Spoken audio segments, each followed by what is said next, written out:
guys, minions, and welcome back to unMadeGaming. You guys can't see this, but I throw my hands up every time I say that, like I'm on the camera, but I'm not. Regardless, we are here for the third session of our 12-hour charity stream for Extra Life. We are a little bit over halfway through. We got 6 more hours to go, including this wonderful game of Monsterhearts, which I'm sure is just going to be Katie trying to smooch everyone the entire 3 hours. That's what I've been convinced by everyone else and by the Twitter chat. That being said, let's jump in, introduce our cast and crew, and then get right into the dice rolling. We'll start with the wonderful, my internet wife, Katie. Who are you? Where can we find you on the internet? And what are you doing today? I'm Katie. You can find me on Twitter at KatieFace, as well as all over the internet and different channels and my own. And today I'm playing Margaret Mars Sinclair, and she is the neighbor. It's one of the extended skins for Monsterhearts.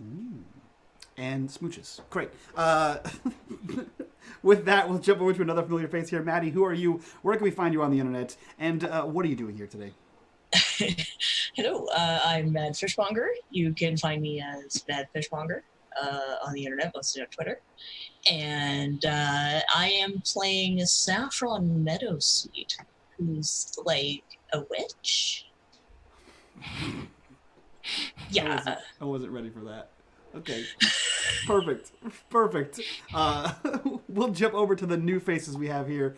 Ray, who are you? Where can we find you on the internet? And what are you doing here today? Hi, I'm Ray. I am the DM for a podcast called Tales from the Dark Dragon's Inn. You can find me on Twitter at Dark Dragon's Inn. You can also find a new initiative that I've started within the last few days on Voices at. It's a project aiming to fund and support and raise the profile of marginalized creators in the TTRPG space. If you yourself are a marginalized person, I'm still accepting volunteers to take part, although we do have a great number of applicants. So either way, we'd love to hear from you on Voices at. Today, I am playing Micah, who is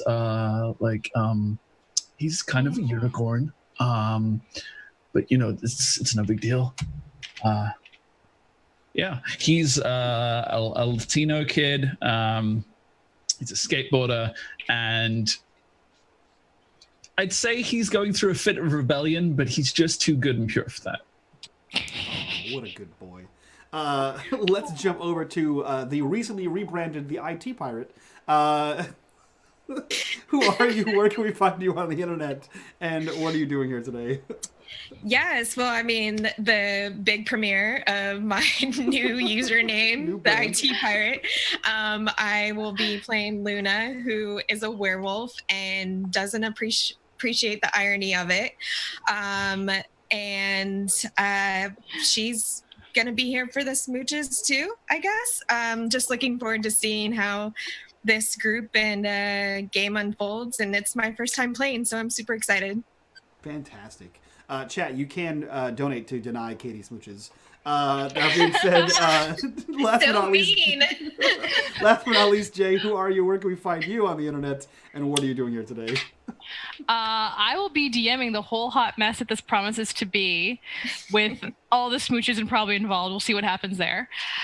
You can find me on internet at 0d20_ and if you're on Twitter, or at Boudoir Dice. Or Instagram.com/Boudoir Dice with an underscore between the two. I recommend checking it out if you like dice. I take funny pictures of dice for fun. I'm also a DM player on 0d20, which is a feminist gaming podcast site out to increase underrepresented voices in gaming through diversity and inclusive play. Hell yeah, that's awesome. Guys, today we are here for a charity stream. We are helping out Extra Life as we have for the past few years. We have already crushed our first 2 goals, and we are a small $90 away from our 3rd goal, which is insane for the first episode of the year, I guess, as it were. So let's see if we can hit that goal by the end of this 3 hours, and I will step away and throw things over to this wonderful cast of smooching monsters in high school. With that, Jay, take us away. Will do. So welcome to Monsterhearts. If you haven't played this one before, quick rundown. This is actually monsters in high school, dealing with all of the puberty and crushes and everything you deal with, plus your own changing bodies in a whole nother way. Monster way. Where we're coming in on this game, as the players have already been aware, we're coming in at the end of summer holidays. School is back back to school for the first time this week. This is the day back to school, or close to it kind of thing, where they will be participating in some back to school activities today and the following week, depending on how they get through things in the next 3 hours.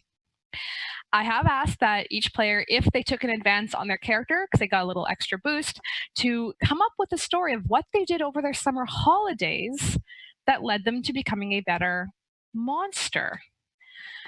Who would like to take away and start with that for your advancement?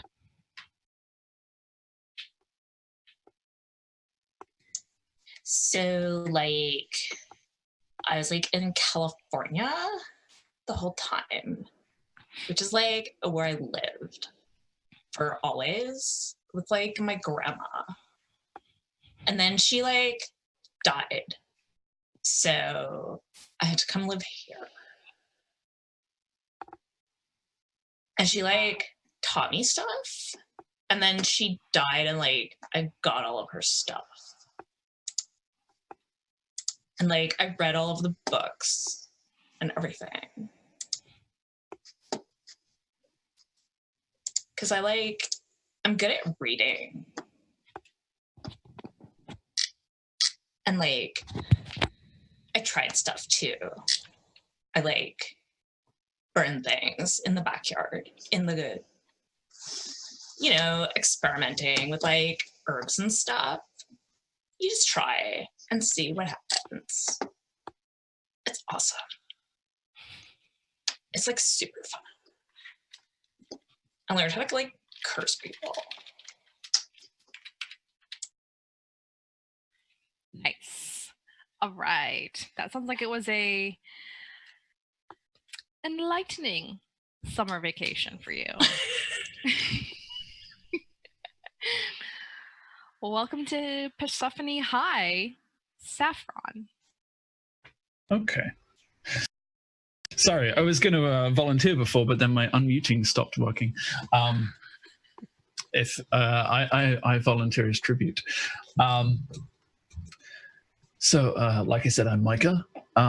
Over the summer, well, before the summer, I was mostly just trying to get through my homework. Because I had a lot of it because I was doing, you know, extracurriculars and stuff. And my mom sent me to get like a bulb from the attic because, you know, chores. Like, she couldn't just get it herself. Obvious.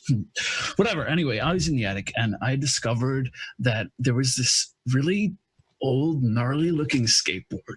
And it was so beat up and just, I don't know, it shouldn't have even functioned, but it just called to me, you know? So I dug it up and I brushed off the dust, and I spent a lot of time trying to like learn how to kickflip. But then I read on the internet and I learned that you're supposed to learn to push it forward first. So I went with that. And I've gotten pretty good, but I was out in the woods and I kind of fell and skinned my knee, and I've been told I'm pretty sensitive. So, you know, I just let myself cry because it hurt. And I felt disappointed in myself. And there was like this really neat little lake out there. I think the reason that I fell was because I was skating in the forest on like dirt. I learned it works a lot better on pavement and stuff since then. And anyway, I was crying into this lake.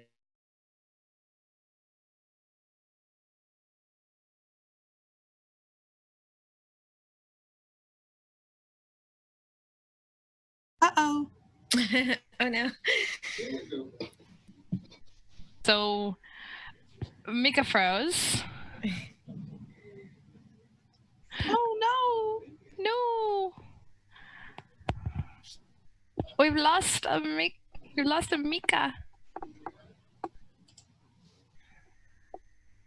He popped out of Roll20 and back. I can go next if you want to just go next. Mine's very simple. My advancement was that over the summer, as Mars moved in moved with her mother after a very messy divorce her parents had. Her mom got a better job and got better insurance, and she was able to get glasses. Yes, I have a move that completely is about taking your glasses off, but actually needing them to see. I know, that's what I love about The Neighbor. Yeah. Yeah. So yeah, that was my story. She got glasses. It's a good story to explain your advancement of getting that move. Thank you very much. And I suppose that means that leaves Luna. Yeah. Well, I think she's probably gonna do everything in her power to not take on this new form. Like, her parents are encouraging her because she was born into this werewolf pack, and then when she came of age of 13, that's when everything started to happen, and kind of reacting to the moonlight, and they just want to help her better control it, but she doesn't want that. She doesn't want this new gross werewolf form, and is fighting them and just rebelling and hanging out with her friends, skateboarding around the neighborhood and doing everything that I guess is kind of bad for a teenager, like graffiti and whatnot, but not really like enough to be considered a crime. But and she cut off all her hair in that rebellious stage. It used to be really long, and now it's probably like an inch short. And she wears it all kinds of ways, trying to like discover her style and just who she is. So she probably fought making that advancement with all her might. So you're trying very hard to actually not be the werewolf that's inside of you. Yes. Okay. Sounds like everyone's summer vacation was quite, advancing for one thing. Yeah. But quite an experience for another. So you come back in and you do have connections with each other to a way that were discussed beforehand. And you return, and some of you are returning to a friends group in Persephone High, but this is a new year for all of you. It's a new freshman year. You're in a new high school. Maybe you were bussed in, maybe you moved, maybe you came from another school, but you're at the hub of a bunch of small towns coming into a large school. So it's a large class. We're talking 200 to 300 kids. Well, actually, no, we're going 300 to 500 kids kind of area. I'm going to be honest here. I'm getting it from my high school experience. So yes, I graduated.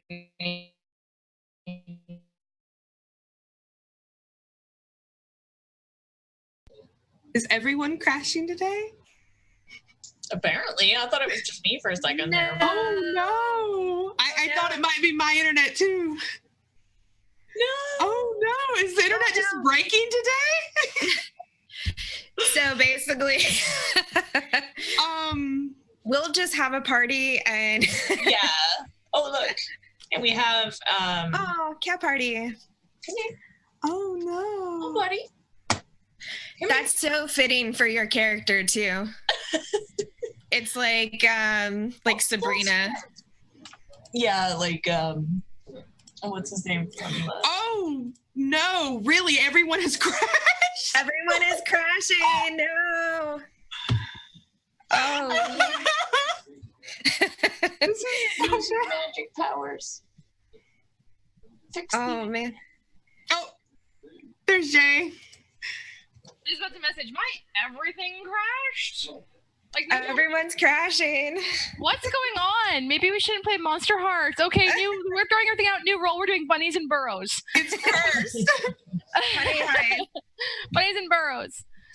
No more. Okay. Let's get real about this. What was the last thing everyone heard me saying? You were talking about the 400 or 300 to 500 students in the class. Okay, so we missed some talking about the homeroom stuff. So yeah, if anyone's wondering if they missed this part, kind of thing, I'll reiterate it quickly. We're basing it off of some of my high school experience, which I had a graduating class of around 500. If y'all are thinking that's huge, it's because we had like 5 different schools bust into one, plus that school. So it was a lot of small towns coming into a big area, which is what this is. It's a small town school. It is called Persephone High, but that's why we call it Hades Week, because it can't be Hell Week. That's just too mainstream. Your first day of classes is just a half day. What you will be doing is you have your homeroom, which is where they give you out what your class schedule is like, where you have to go. They show you where your locker is around your homeroom's environment. You are all in the same homeroom, which is a good thing. With other classmates and whatnot, in the case of you, Saffron, Andrew is in your class, but Marcy is not in this one. Okay. So for your character stuff.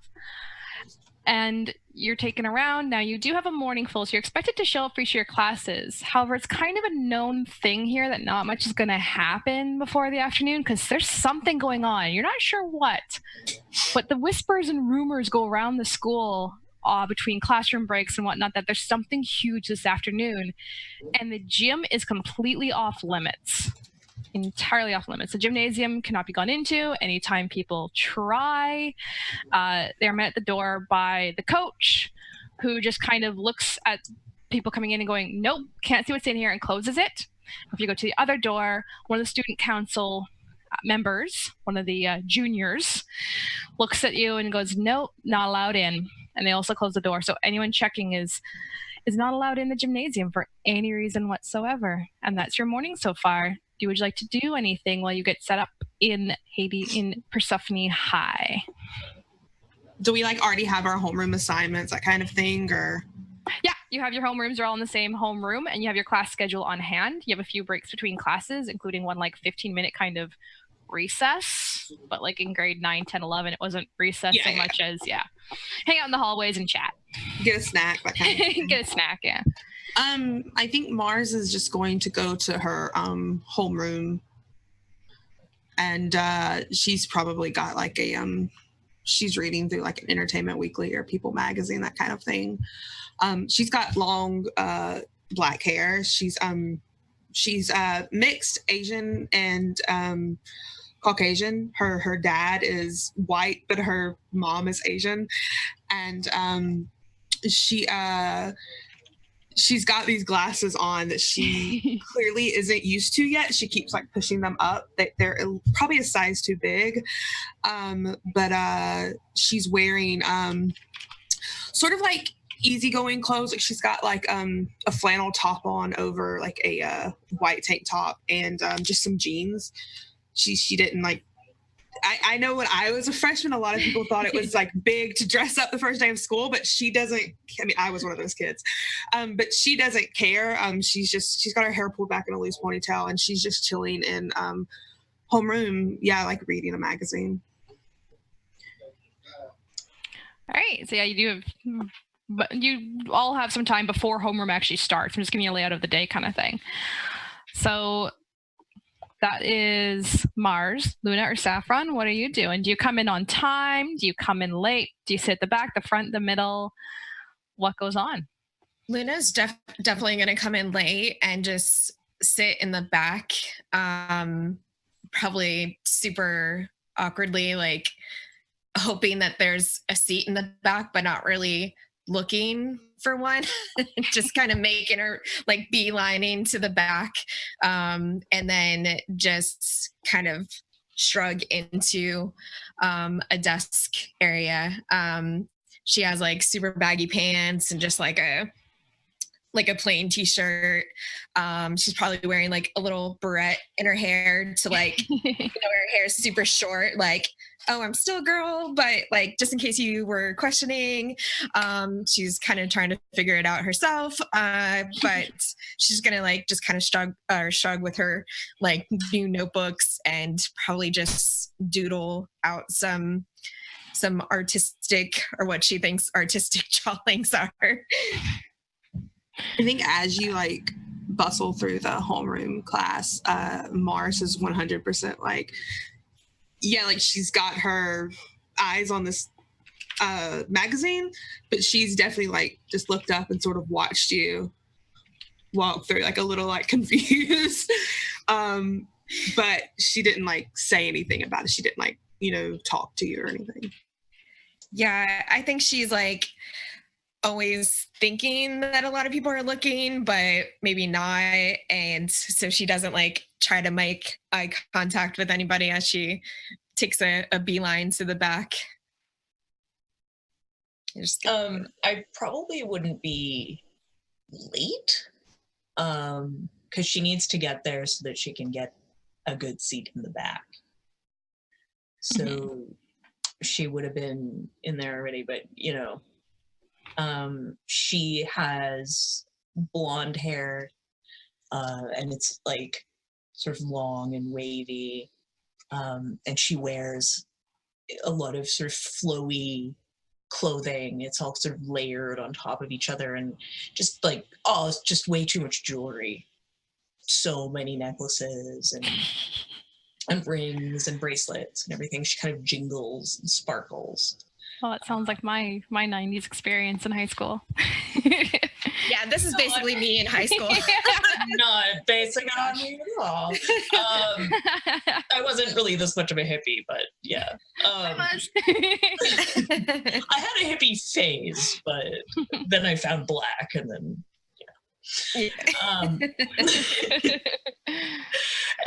but what she does kind of have an unusual, like, one of her eyes are blue, but one of them seems a little bit more purple than blue. Nice. And she smells very powerfully of patchouli. And she just kind of like, settles in, and she has, only the bare essentials, just barely what you need to go to school. Like basically just a notebook and a pen and a very fashionable bag. The book bag to have of the season. The season only lasts for a couple months. Yeah. Whatever it is, that's what she has. Yeah. And I'm going to say, if we're both in the back, then the patchouli smell is just going to get like all up in her snoot, since she has like more, she's more in tune with her senses and smell, and it's just going to be like really strong. I think on the other hand, Mars recognizes the smell from Summer. It's like looks up, puts her magazine down, sort of looks very pointedly at Saffron, and just sort of gives her like a nod, like a what's up.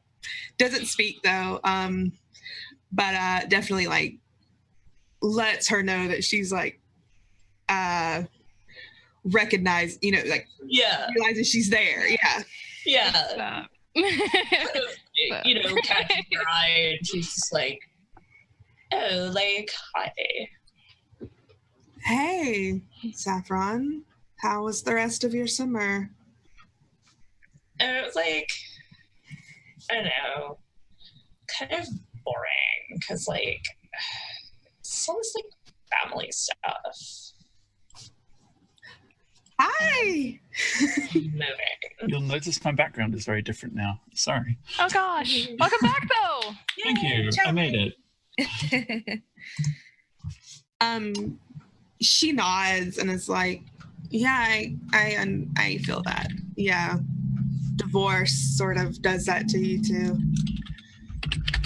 Oh yeah. It's like, it just sucks. It just sucks. Like, I don't know, but whatever. There's like a thing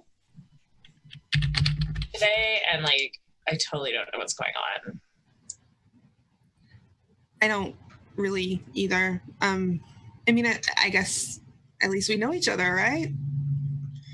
Yeah, it's kind of nice because, like, I don't know anybody. Well, like, I met one other person, but I don't know if he goes here. Who? At that point, I think, is when Micah just sort of casually walks into the front of the classroom. His huge oversized backpack is slung down, so it's hanging below his waist at this point. He's got his skateboard under one arm, because as soon as he got to the front door of the school, he obviously stopped skating because that's against the rules. But he has this huge oversized beanie pressing his long curly hair down, so it looks like it's growing down, but it's not yet, still growing out. And he sits bang in the middle, right at the front of the class, and drops his bag to one side, and then realizes it's in the aisle and scoots it over and just sits and I think he starts getting books out and doing voluntary self-driven homework. Luna's gonna like kind of scooch over from her like on the edge of her chair and try to look over at this, I'm just gonna say the skateboard that came in, not even the person, because she's gonna check it out and kind of like compare it to the one that she has and is very intrigued by it. I did a little bit of description of the skateboard before, but on the surface, it looks pretty normal. It's got the average grip strip and stuff. On the underside, however, there is multiple patches where you can see that different custom paint jobs have been put on, and over the years, sections have been chipped away. And the more that Luna pays attention to it, the more that she can see that each separate paint job is on top of another one that used to exist there. And it's almost like there's several generations of history in the bottom of this skateboard. The wheels look well worn, but they look like they still function. I think like any skateboard that isn't hers is going to definitely spark her interest, because her mom just got her whatever she can afford, and it takes a lot of effort to push down the street.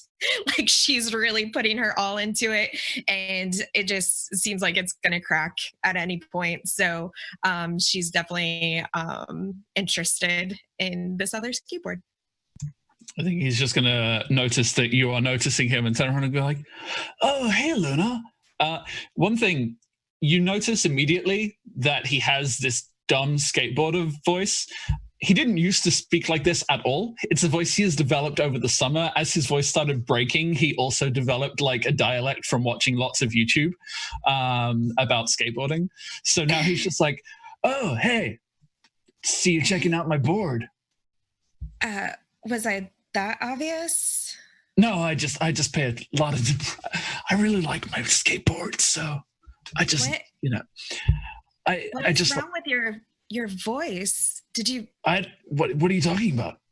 Did you do a lot of surfing this summer, or? Well, I mean, I spent a lot of time at the skate park, and you know, like I'm getting a little older now, so I think maybe you're just noticing this, and he kind of shows his ever so slightly prominent Adam's apple.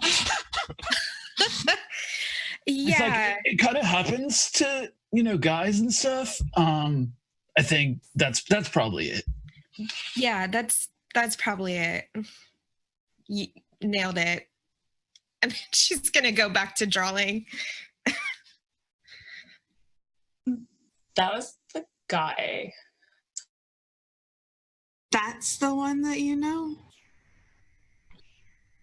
Well, I like met him one day when I was like walking back from the mall.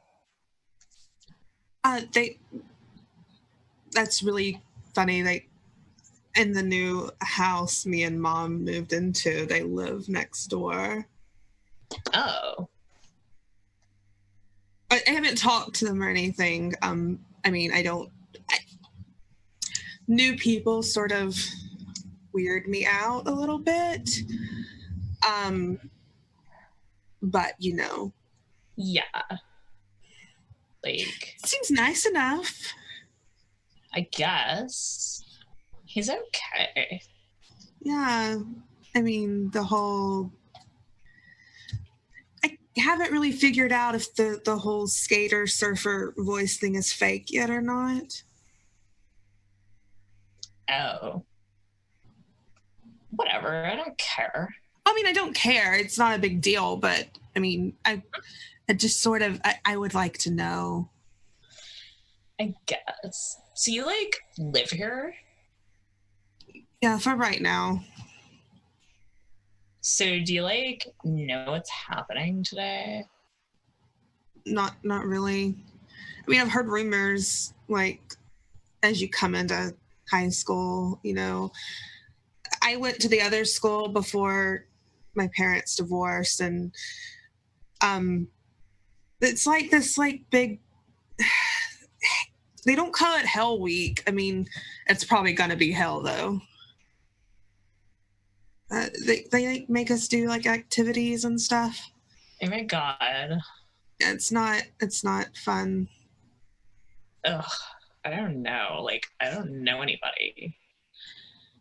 They claim that it's to make you get to know your peers. How loud are you two talking, given that you're at the back of the class and I'm at the front of the class? Oh, I think Mars was probably like midway and just normal. I mean, they're not trying to hide anything, I don't think. Sure. No. I think if you're talking about how this activity stuff is supposed to make us get to know each other and how it's going to be a drag, Mike is going to turn around and be like, "Oh, I heard it's actually really fun. It's better than classes, right?" And then I think he realized, like he turns around and realizes who he's yelling this at. He's like, "Oh, hey guys!" And we haven't spoken yet, right? Me and Mars. No, but like we took because the strings that we took were that we live next to each other and we watch each other through the blinds and we leave our blinds up while we change. What? I mean, like, I don't think about this stuff. I mean, she doesn't either. That's the thing. It's perfect. Yeah. She doesn't care. And I think he, realizing that you're his next door neighbor, is going to, like, hurriedly stand up and kind of, like, brush himself down and walk to the back of the class and offer you his hand really joyfully and be like, "I'm Micah. So nice to meet you." Mars like still has her magazine in her hand while she's been talking to Saffron and looks at your hand and looks over at Saffron like, what do I? And then finally tentatively like reaches out and shakes your hand very hesitantly. I think as soon as your hands touch, he enthusiastically clasps it and shakes it like, "Oh, it's going to be such a great day today. I'm so pleased to meet you finally. I've been so busy this summer with homework and, the skateboarding thing, so I haven't really had a chance to introduce myself to you guys, and I'm really sorry. I should have brought you some fruit or something." Oh no, it's fine. We order out a lot. Mom works crazy hours. I've seen you out on the street skateboarding a lot. Like you're pretty decent. You don't fall. Like you did a lot. Yeah, I got really good at not falling because I hear you can get really badly hurt that way. Yeah, and I don't have a helmet, so Yeah, you should probably get one. Well, I don't think I need one these days. I'm pretty good, so. I like to live on the edge. Oh my gosh. Luna wants to just leave this classroom. I'm trying to look cool. And I'm like, playing with my rings and whatever, but she keeps looking up at Micah and like trying not to. I think he's just gonna, like, after he's done with his introductions, he is going to sit down on the desk in front of you sideways so that he's able to look at you both if he looks this way, and then also interact with Luna if he looks the other way, because he feels like he doesn't want to be rude to anybody. So he's just like, he sits down finally, he's like, "Hey, Saffron, did you have a good summer?" I'm going to interrupt you there because you hear someone sitting over in at the back of the class, opposite to where Luna and them are in the other corner. You hear, what are these nerf herders doing here? Mars just looks over. Did you just call us nerf herders? Yes, I'm glad you heard that. Thank you. What does that even mean? Really? I mean, you're trying to insult us from Star Wars? No. It's Firefly. It's like this super cool TV show. Have we met? No, we really haven't. And Oh, that's too bad. I love that show. We should talk. No. By the way, for Saffron, this is Marcy. She's sitting in the back, and three people around her kind of snicker a little. I just kind of looks and just. What is wow. I just look at her and I'm like, what is your damage?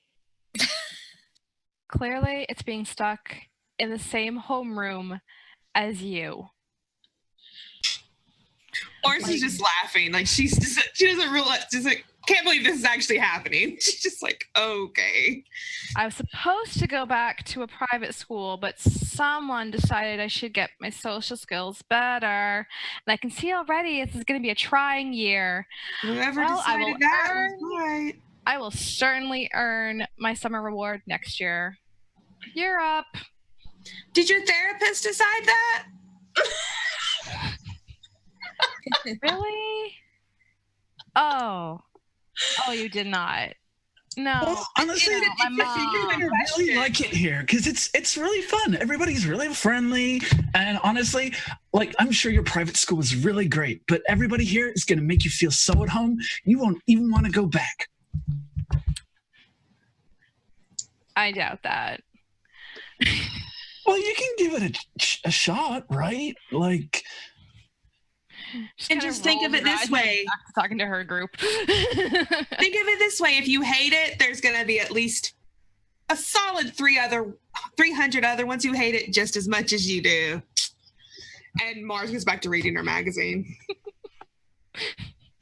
You've all been introduced to Marcy. I think I'd like to try a little minor hexing. Absolutely. What would you like to do? I'm sorry, I'm having trouble with roll 20 right now. So I think I would just like to make her like unlucky, if that's something I can do.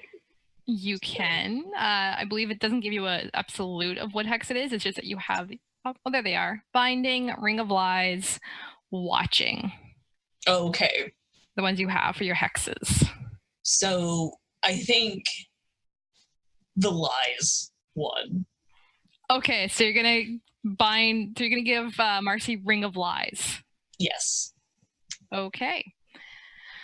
You would just kind of see her, she's got all these rings and necklaces and stuff.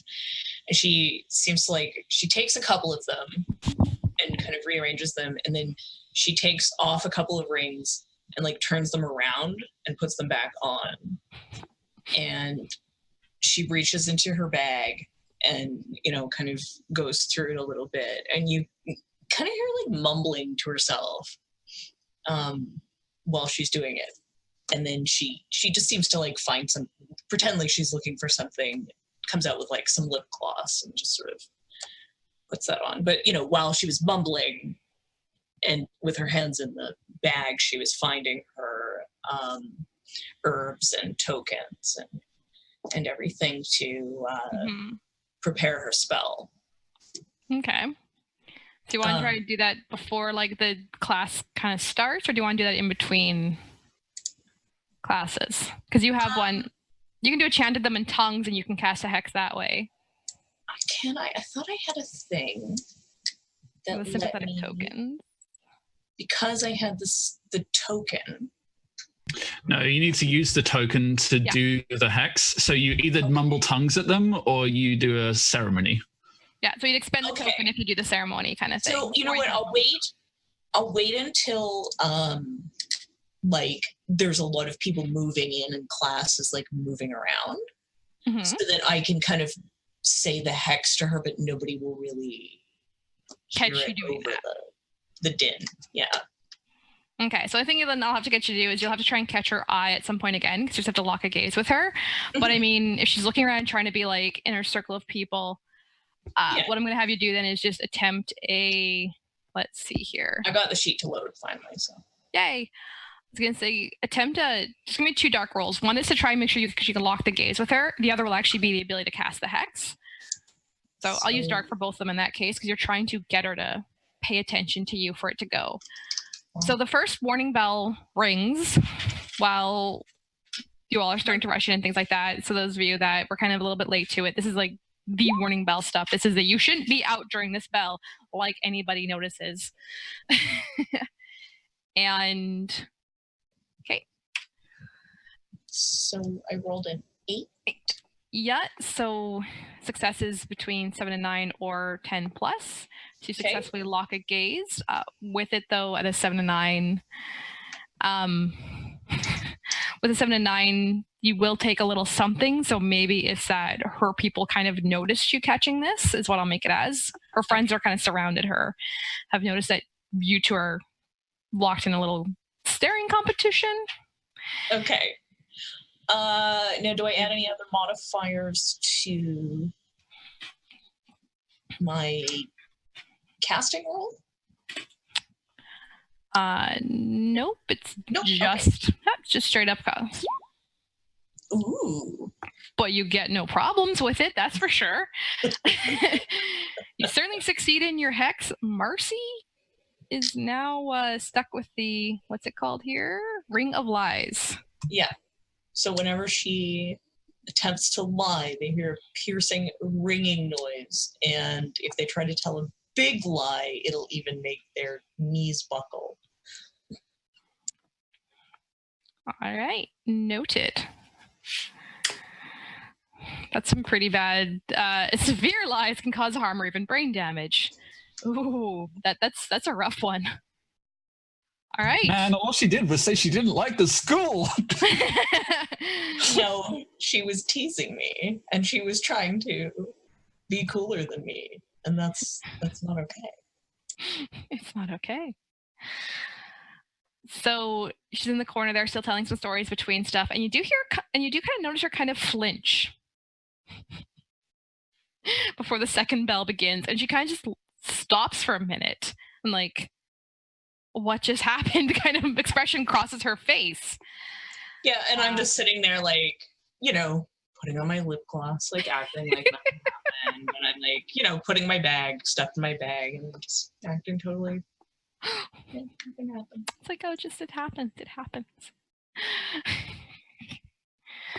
Well, there she goes. She just kind of gives a shake, and the second bell of class is rung. Technically, class has now started, and the teacher comes in.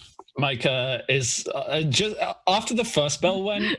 Micah got up from the side chair, and it was like, "Guys, I'll speak with you later." And he hurriedly sat down in his chair, way before he absolutely needed to, and back in his seat, looking as smart as humanly possible for someone wearing such huge clothes.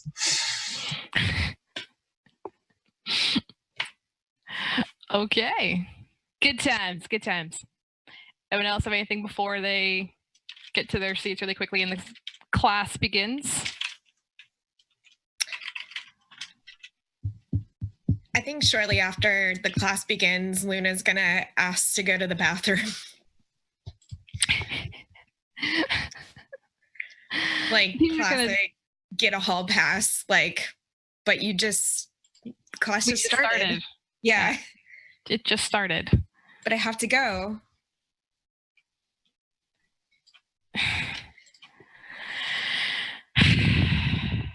Teacher kind of stops and he gives you a little hall pass thing that you're supposed to carry out to show like, yep, I've been given permission to do this. So next time, please try before class starts. You got it. She just wants to go to the bathroom to calm down a little bit because the new girl are sassy Marcy and the conversation between everyone is really getting to her already, and she's trying not to unleash any rage. So she just has to go to the bathroom real quickly, and obviously she hasn't learned how to tame any of this, so she's just trying to do it through her own methods, but just to go to the bathroom real quick and then come back, hopefully collected. Hopefully. Hopefully. You're going to have to roll a cold. Oh, no. Yeah, if you're feeling those urges, you're going to have to roll cold. Yeah, she's feeling it. Do I have to give a reason? Because reasons. Just give reasons. Just say, feeling it. Feeling it. All right. Any monitor? No. Oh, 8 as well. Okay, so you bring yourself kind of under control, but to do so, it kind of takes a little bit. You called in the audible a little bit, so sense are a little bit heightened for you now. Mm-hmm. It's like that patchouli that's beside you, you can really tell it's there. The perfume that someone wore to school that was a bad idea, you can definitely still smell that one. Oh, did that guy even shower? You don't think so? But now you think he maybe did, and that's just what it's like because puberty. Micah smells like honey blossom. Oh, There you go. too many smells. There's now too many smells kind of bombarding you. It's hard to do that. You've gotten yourself under control from, not wolfing out, basically, but your senses are heightened because the wolf was like at the surface and it's holding there. Yeah. Okay. So, there you are. Ooh.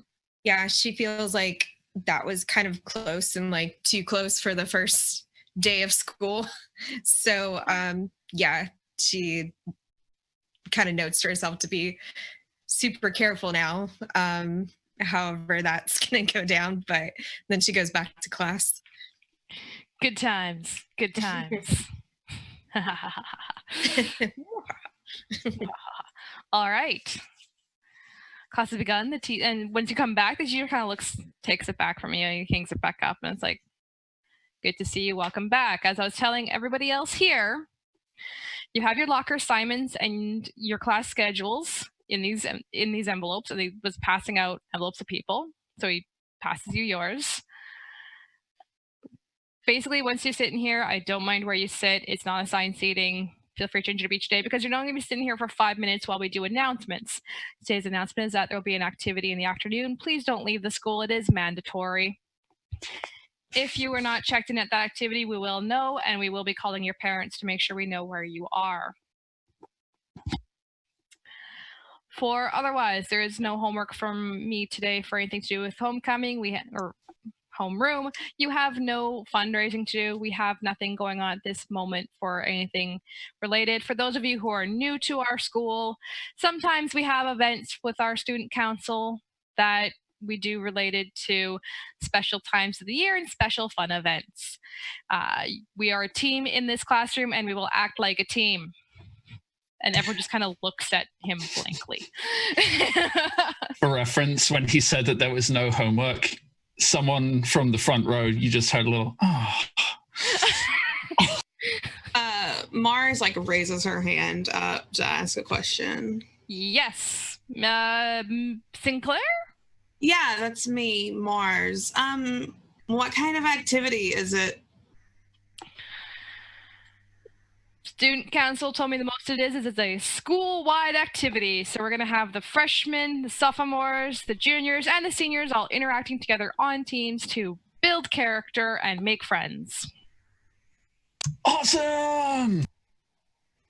Great. Whoa, cool. Yup. If anyone's wearing anything inappropriate for an activity, you might want to get changed into your gym clothes during lunch before the activity will begin. That is, I can check the note here. Yes, that was actually an announcement to be made a thing. If you don't have a medical note proceeding that you cannot participate in a physical activity, you must become either in your gym clothes or clothes that are appropriate for a physical activity of a light nature. Micah's going to raise his hand. Yes. He's like, Cortez.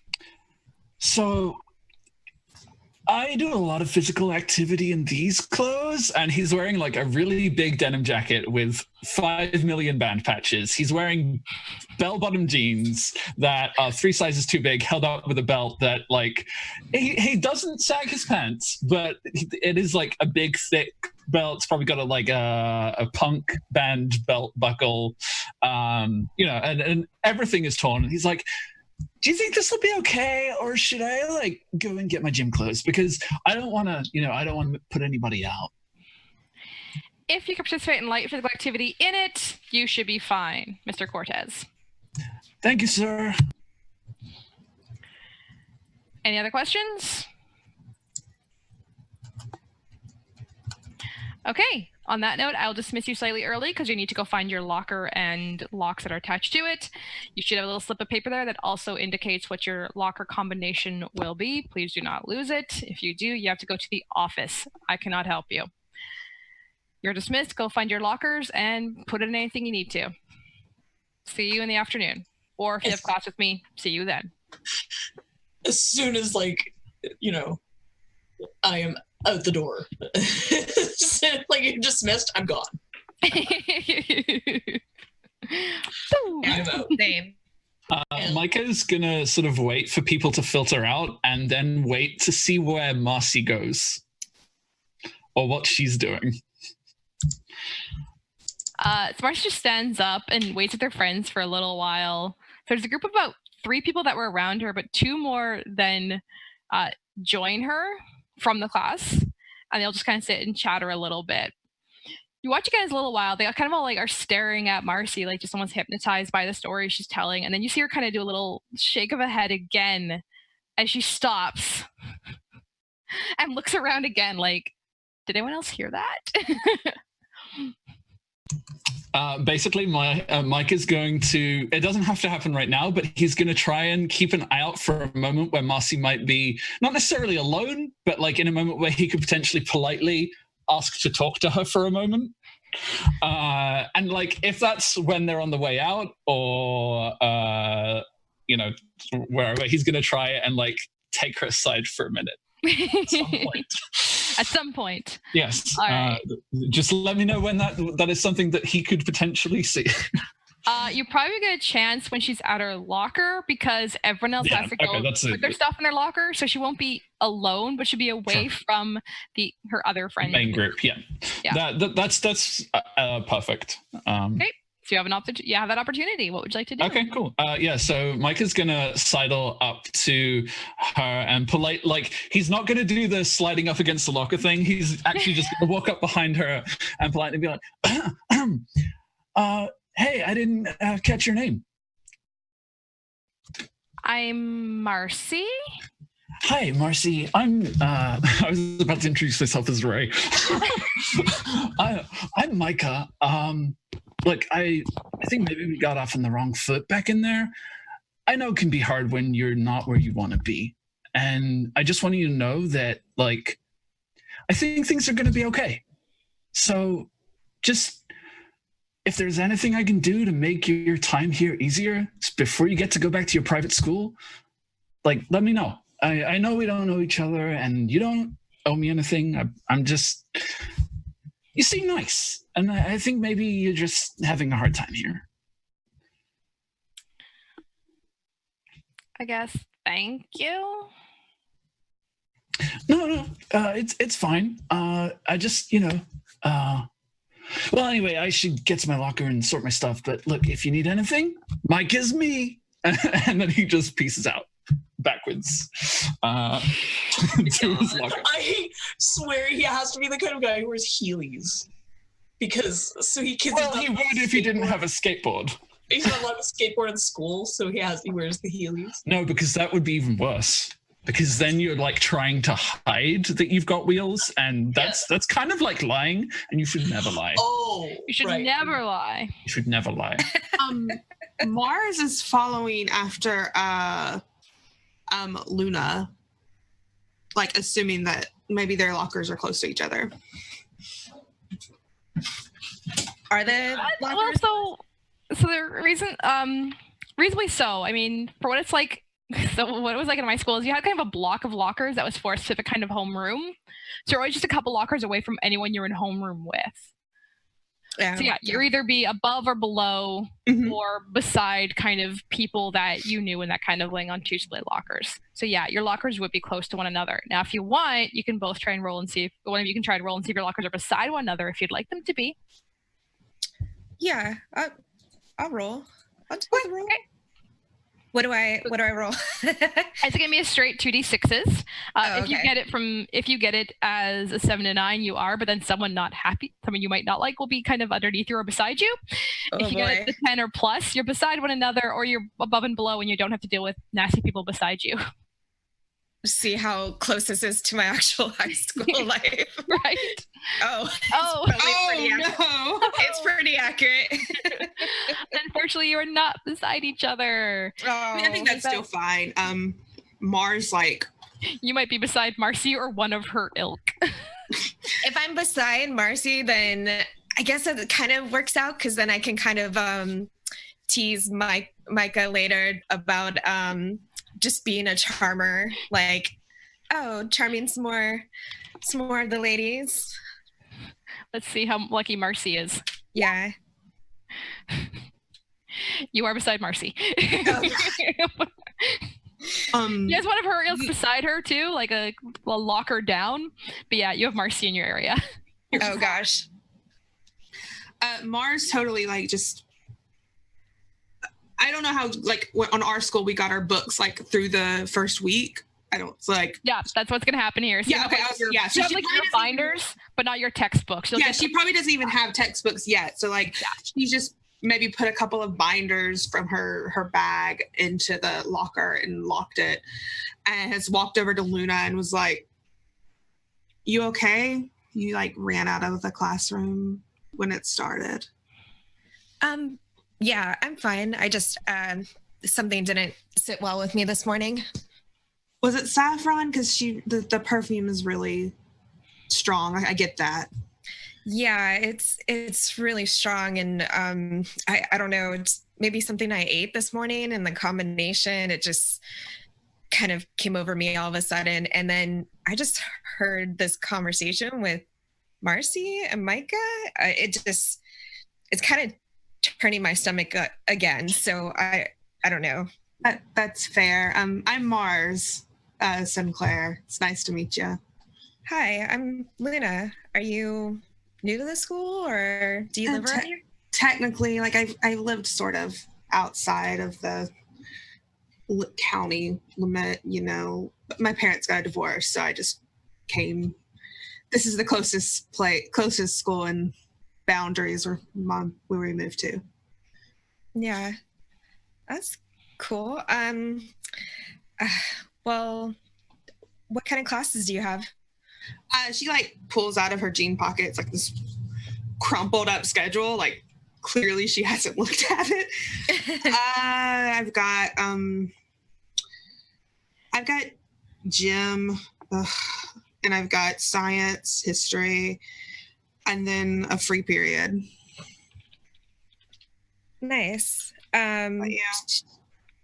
She's gonna look at her schedule too, maybe like try to match it up and see what she has. Can I just make up whatever? Yeah, you can absolutely make up whatever for class. I don't even know like if we're doing periods or block schedules. My school was block schedule, so I just said 4 classes. Like, I don't know what we're doing. Right. Yeah. Yeah, no, if you're doing block schedule, that's basically it with my school too. It was like, here's your 4 classes you're taking this semester. That was how mine was. Yeah, it's cycled each semester. Yeah. You are good. Okay. You are good. Oh yeah, that's why okay. It is not a white power symbol. It is. I've been using that for longer than frickin' they have been. So I am okay. I would probably like lean over and kind of look at my schedule as well, like compare it and just like review it real quick and be like, oh, I guess, well, it looks like we have science together, but that's later on. So, well, are you any good at science? Because I absolutely suck at it. I'm pretty bad at all the subjects. So, but there's a possibility of blowing something up. So I guess that's cool. That's true. Yeah. I really am into that, actually. Okay, well then, yeah, I'll see you then. All right. I think she goes back to her locker. Yeah, Luna's gonna just test out the locker, see if she can get it. She probably like struggles a couple times, like to left, right. It, like it takes her a little while, and then she's just gonna like put a couple things in there, be like secretive about it for some reason. Like she just doesn't want people looking at her stuff, and probably try to go outside for a little bit or take a little break. So my curiosity for personality wise, do people set up their lockers? Like character personality? Oh, right. Okay. I was just going to say that Micah is going to actually leave his entire bag at his locker, but he is going to keep his skateboard with him because you never know when you might need it. And because it's a new semester and prior to this, I don't think he had anything in his locker because he liked to keep it all neat and orderly. And so he opens his bag, and he's been preparing for this all summer, and he takes out a picture of Tony Hawk and he tapes it up, and he's like, yeah. And then he closes it, and then he goes looking for Saffron to see how she's doing because they haven't seen much of each other during the summer. And they met a couple times, but he's just like, so, how are you settling in? He catches her like when she comes out of the change room because, she's wearing like a big long flowing skirt and everything. So now she's wearing like tights and a little sort of off the shoulder shirt and leg warmers for sure. And she's like, well, I don't know. It's like kind of cold all the time. It's not like in California where it's like always so nice and warm. I like to think of it as balmy.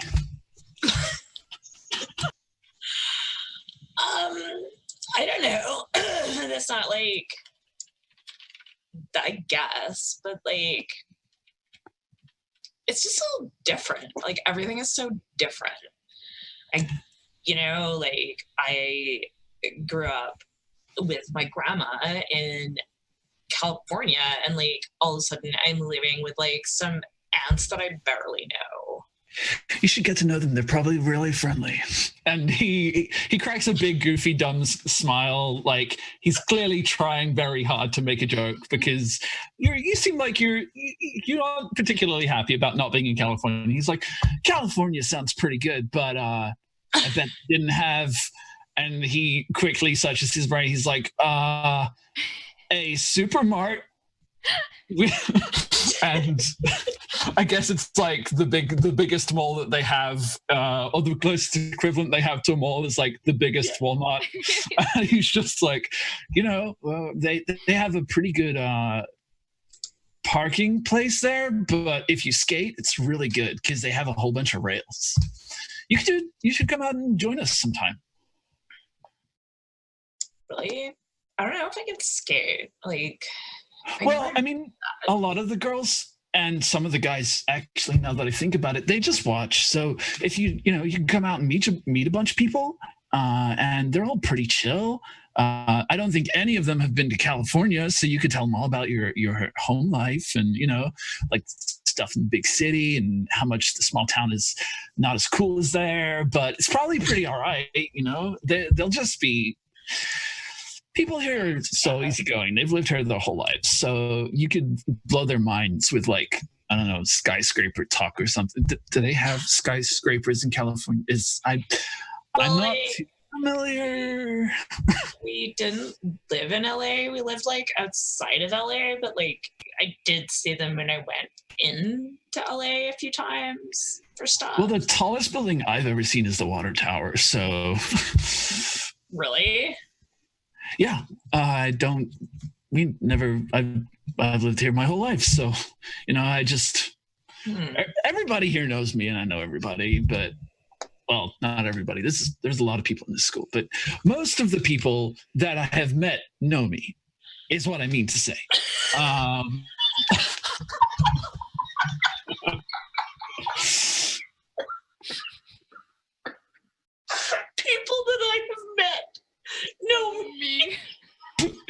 he's trying to be honest. It's literal. I'm sorry. I think that would actually make her laugh. And, Great. We And quote board for this Twitch stream.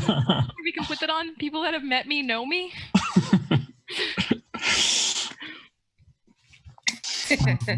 that's like, so is it like cool to like hang out with people here, or?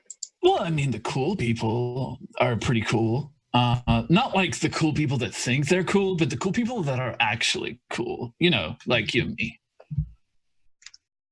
Oh, you think I'm cool? Well, yeah. I mean, like, you're rocking that whole gym suit thing you got going on. It's a lot cooler than the stuff that I would have had to wear if I couldn't get away with this. So, Well,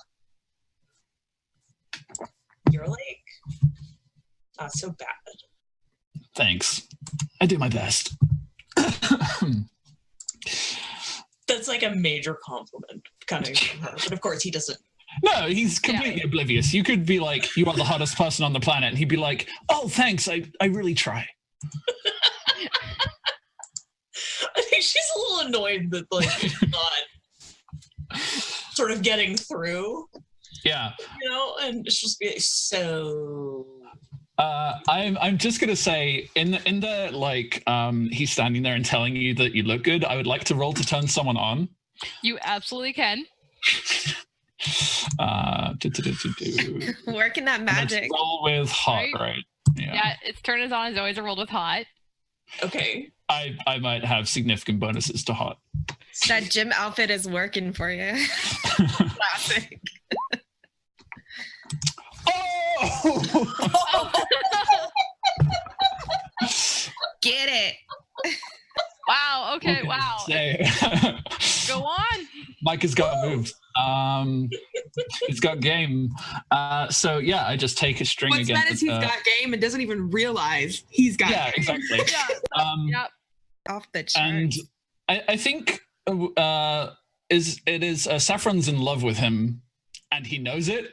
But it's cool with it. Now he has 3 strings on you. Oh.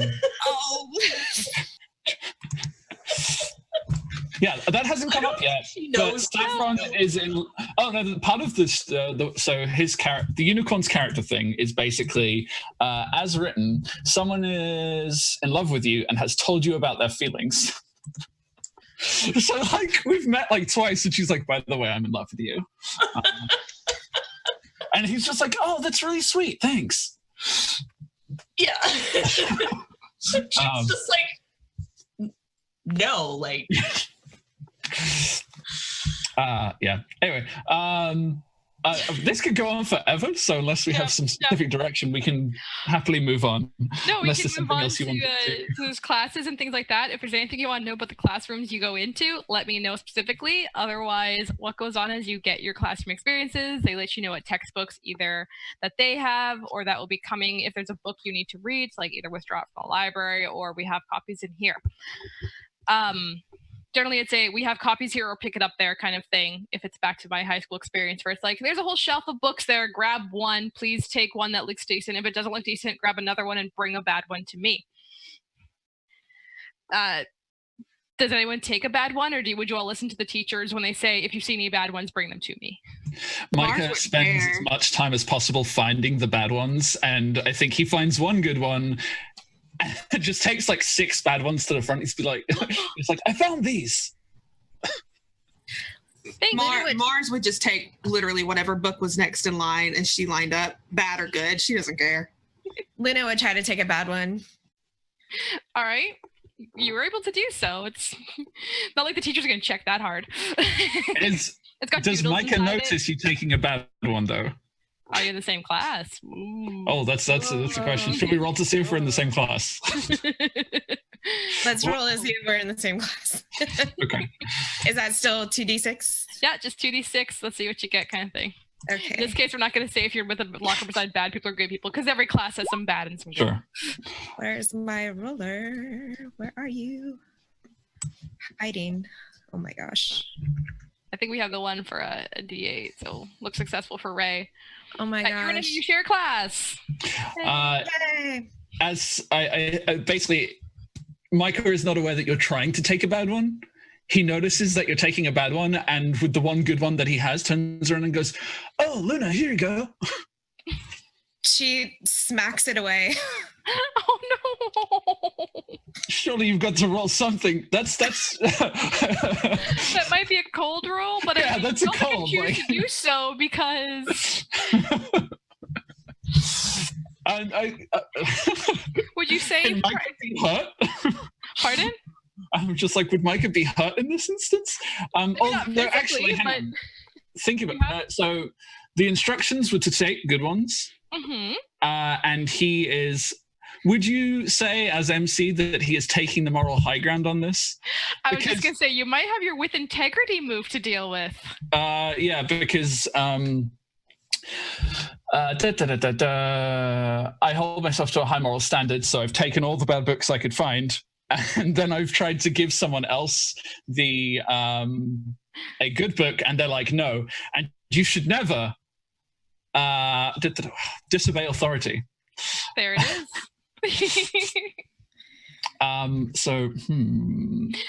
But I think trying to work out when I get integrity. That's the only thing I'm not clear. You gain a point of integrity when you take the moral high ground about an issue that matters, or you follow. through Okay, with so I don't actually have to roll for that, do I? No. No, I just take a point of integrity. Okay, yeah, Yeah, that's you don't what roll with integrity here. It's just you get a point for this. that's what I was looking for. Okay, that's good. Thank you. Like Micah's, he slapped the book away, and Micah's like, "Oh, okay. Well, that's okay. I can keep it. Thanks. I appreciate your consideration." And he goes and He's just gives like, okay. yeah, he goes to the front of the class, hands the teacher as many of the bad copies as he was able to find, and then takes a seat at the front in the center of class. All of what Micah just said and did, it's like a completely different language. Like she doesn't understand what just transpired. She just didn't want the book. There was like a whole dilemma that he was dealing with. So 100%. Awesome. All right. sorry, that was just such a great little moment. Okay, so that's your classes for whatnot, and it's mild. The teachers basically just introduce themselves. They let you know what to expect for the coming semester, depending on the class that you're in. They let you know about any upcoming, like, I'm trying to remember what's called syllabus. So they let you know the syllabus, like upcoming when tests happen, when things happen, all these kind of things. And please refer to this when necessary about stuff. I'll put on the board when exams and tests are. But in the meantime, you are responsible for your homework if it's late, and just the spiel. If anyone remembers that stuff, where the teacher would be like, "You are responsible for your homework. You will get 10% off each time it's late, unless you told me. You need notes in this if you're going to be missing classes and whatnot." Like just the whole, we'll call your parents if you miss like 2 days in a row without letting us know anything. That great fun stuff.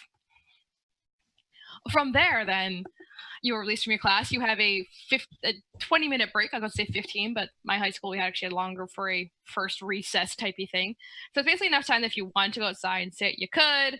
For those students that smoke in the seniors, and we're not going any further than that, there's time for that kind of thing. It's basically a chance in between classes. So you can run into people, run over people, or go get changed in preparation for, you also have lunch if you need to, preparation for the group activity, or you can try and figure out what that's going to be. Mars is definitely going to try to figure out what it's going to be. Yeah, I already changed. So, and she'll eat like a really small salad for lunch, and then like that's all she eats, and then she's ready to go to help out. All right, so we're gonna do the morning. So it's you have some time to try and investigate what the activity is going to be. It would be, you can investigate around the gym or try and find people that are part of the student council. What would you like to do? Micah is excited to be surprised. Mars will find people to talk to. Yeah, I'll just kind of hang around with Mars. Okay, so student council currently today, the members of it are actually wearing fun t-shirts that have like student council, ask me where we need to go, like ask me anything kind of stuff, and like the year on the back. So they're like trying to be those peppy people where it's like, yeah, we can absolutely help you with anything you need, kind of first day of school go-getters. And so absolutely you can find them. Yeah, Mars is automatically annoyed by their go-getting attitude. We used to call them keeners. They are definitely keeners. They are all Micah's heroes. So let's be clear here. The ones that are actually wearing the t-shirts that all match are definitely keeners. Not every student council person is wearing one of those. But yeah, I think Mars goes to someone who's not wearing one. But still puts on a decent enough attitude. You know, she doesn't want to seem like some bratty freshman. And she's just like, hey, I know I'm a freshman, but I'm also new here. What's going on? What do we do? Well, we can't give away the surprise, or it won't be a great surprise. But the afternoon's going to be a group activity. So why does it have to be a surprise? Like, I'm like prepare?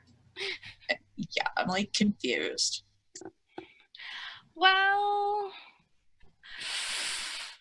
I'm going to have you both roll with. I'm trying to figure out which one it'll be. Either hot for turn on or dark if you're going to try and dig deeper into it, not using turn on. Because basically you're trying to persuade them to let you know, or weirdly intimidate them to let you know. I'll roll hot, and I'll just like as I'm doing it, I'll take my glasses off, so I'll add 1 to my roll. That didn't work so well. I'll try hot, but I'm not very good at it. All right. Because I'm basically trying to follow. I'm trying to follow Mars's like lead on this. Mm-hmm. So yeah, I rolled an 8. Yeah, that's not bad. That's a success ish. 7? All right, so you both got between the 7 and 9 range of a success.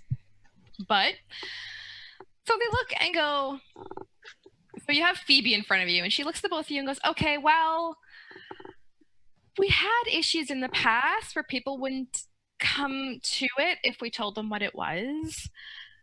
So we don't anymore, because if we do so, people generally skip. And I mean, we get it. Isn't it mandatory? Like, even if you tell us, we have to go anyway. Oh, mandatory doesn't mean anything sometimes. You're freshmen here, you'll see. Welcome to Persephone High. Mandatory is even still a suggestion sometimes to some members of the group. She seems to look at someone, you can't catch who, but absolutely does. Oh. Like someone in the area. So we've tried now to be like, you don't know what it is, you might get rewarded, you might get something for it, and we find it helps people show up then because they don't know what it is, right? And there's FOMO, the fear of missing out. So we've had a good experience with it that people do show up. I'll let you two know, though, it's just a very outrageous group activity. Like, it's some running around, some chasing things around, some cheering with people. Like, it's nothing actually scary. Okay. It's just making friends, right? Everyone doing something fun. So you're chasing people around to make friends with them. Kind of. We're just chasing around the gym. Like, we do have someone that runs a full game, so we don't even know 100% what games they run. We have a few ideas that we put in on a list that's okay. But this is basically a company that kind of comes in and runs things, and they bring the supplies, and they bring any props they need. And we've put in, like, giant flag tag is an option. We've put carpet races are an option. We've put relay races as an option. So there's a few things like that. She's just staring at Saffron like, oh my God, no. This is going to be kind of, I don't know, weird. And there's your downside is she's told you some not great fun events. Did you really want to know? Let's like. Well, thanks. You're Thank welcome. you. You've been late. We'll see you after lunch. Oh. Yeah, and Mars like sort of like grabs Saffron a little bit and pulls her back, you know, away from. Yeah, this sounds like it's gonna blow. It kind of does, but like, also, what if, like, but like everybody's gonna be watching. Yeah, that's the part that sounds like it's gonna blow. Yeah, but also like, you could use that. Why could I use that? Well, I mean, if you wanted to. I didn't mean like you personally. I mean like anybody. I mean, I for one would prefer not to let the whole school, upperclassmen and all, see me running around being chased or chasing somebody. That just seems very juvenile, sophomoric, whatever kind of words you want to pick for it. Shouldn't like high school be getting us ready for college and stuff? Isn't that what they tell us that it's for? Well, yeah, but like part of that is like, so like my grandma was telling me about this. She said like when you're like trying to get to know people, sometimes you have to like do stuff with them. And That's the worst part of getting you to know like people. them, and then they will like do things for you. It's like the worst part of getting Oh, to I people. know. And I feel like this really isn't bringing us closer together. Whatever, I know, but like, let's just try like a one thing, and if it sucks, then we'll just like fuck off or whatever.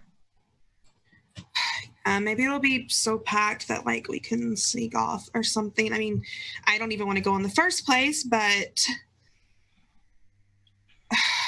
fine, I'll do it. Well, I mean, you never know. There's so many people there. There might be somebody cute. Sure. Mars just like shrugs. Okay, I'm gonna go grab lunch before this happens. And change, I guess. I don't want to be running around in jeans. Right. All right, we'll go off to the cafeteria. The calf. The calf. Luna Get and Civic sauce. Hmm? That's what we used to have in my cafeteria. You get fries with gravy, but we would, for some reason, we dubbed it frites avec sauce. And I went to French immersion. Fair enough. But yeah, there is a word for gravy in French, but for some reason, instead of gravy, we would say sauce, and it just became the thing. And so that's like cafeteria is associated in my mind with frites avec sauce. Nice. Yeah, no, I was that nerd that actually worked for the cafeteria in high school. Awesome. That's okay. I was the nerd that worked for the school's library / cinematorium kind of thing. Nice. Well, it was a screening room for lunches, but that's a story for another day. Okay. Awesome. I was going to say Micah and Luna. I mean, right, Micah, right? Or is it Mika. Mika, pardon me. It is Micah. Micah. Micah. Yeah. Micah and Luna, what are you up to during this time? Luna just went to chill under the bleachers to eat her bagged lunch and chilling out until she has to change into this gym or activity attire, which will basically be her just putting on different shorts, and then she still has like her chucks and like some weird socks, probably like up to mid calf. But yeah, she's just gonna like try to sneak away with nobody noticing her. Micah is going to be doing his best to use his skateboard to grind on the bleachers.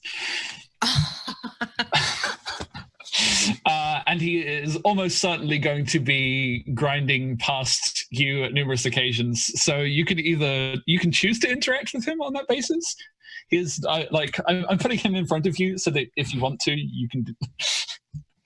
He is doing his best. Well, not intentionally. I, as a player, am doing my best to tempt Luna out from under the bleachers using his mad skateboarding.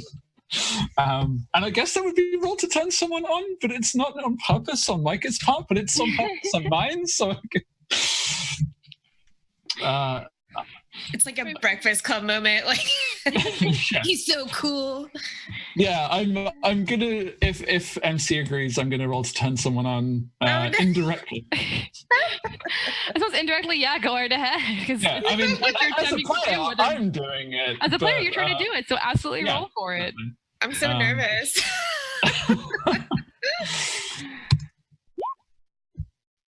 Ooh, okay, it's a 9. So on a 7 to 9, they choose one. Give themselves to you, promise something they think you want, or give you a string against them.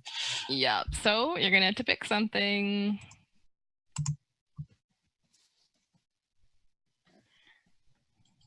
So choose on the reactions.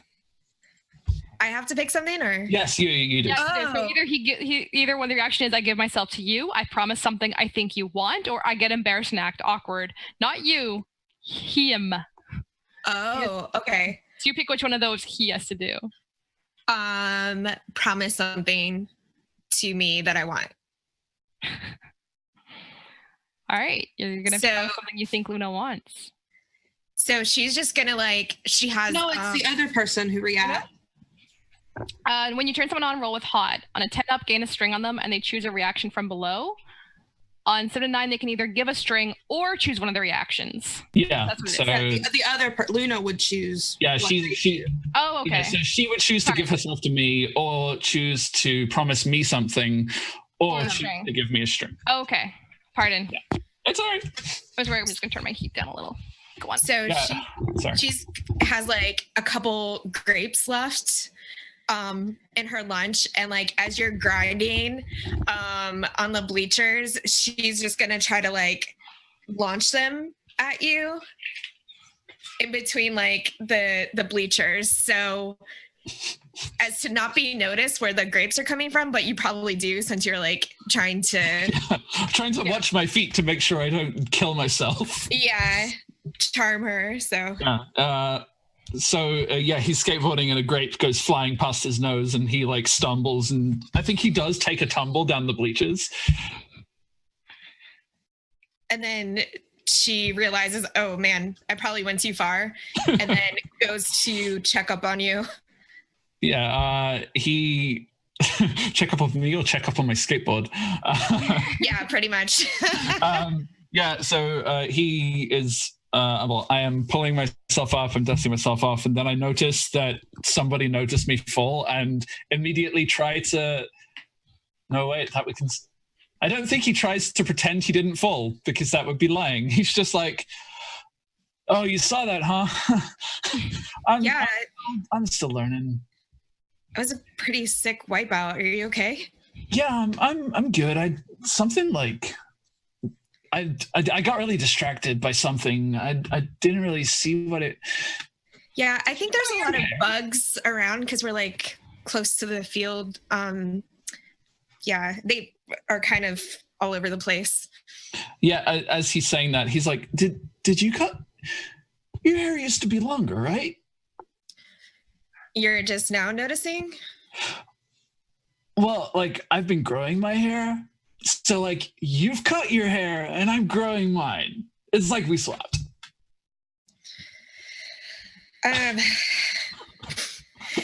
This is a thrilling conversation, but no, seriously, are you okay? Nothing's broken, right? He stretches out and wriggles his limbs. He's like, yeah, you know how it is. I think I've seen you at the skate park a couple times. You skate, right?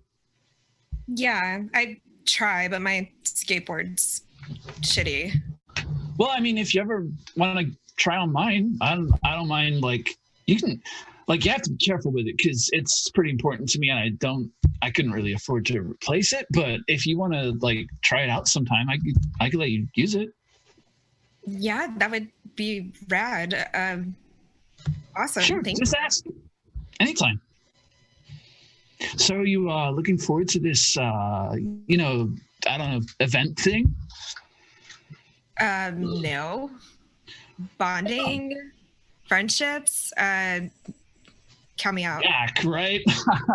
But I mean, it could be fun. Like, if you hadn't been here and I hadn't been here, we wouldn't be having this conversation, and you wouldn't be able to borrow my board. Now you get to borrow a skateboard because we made a connection.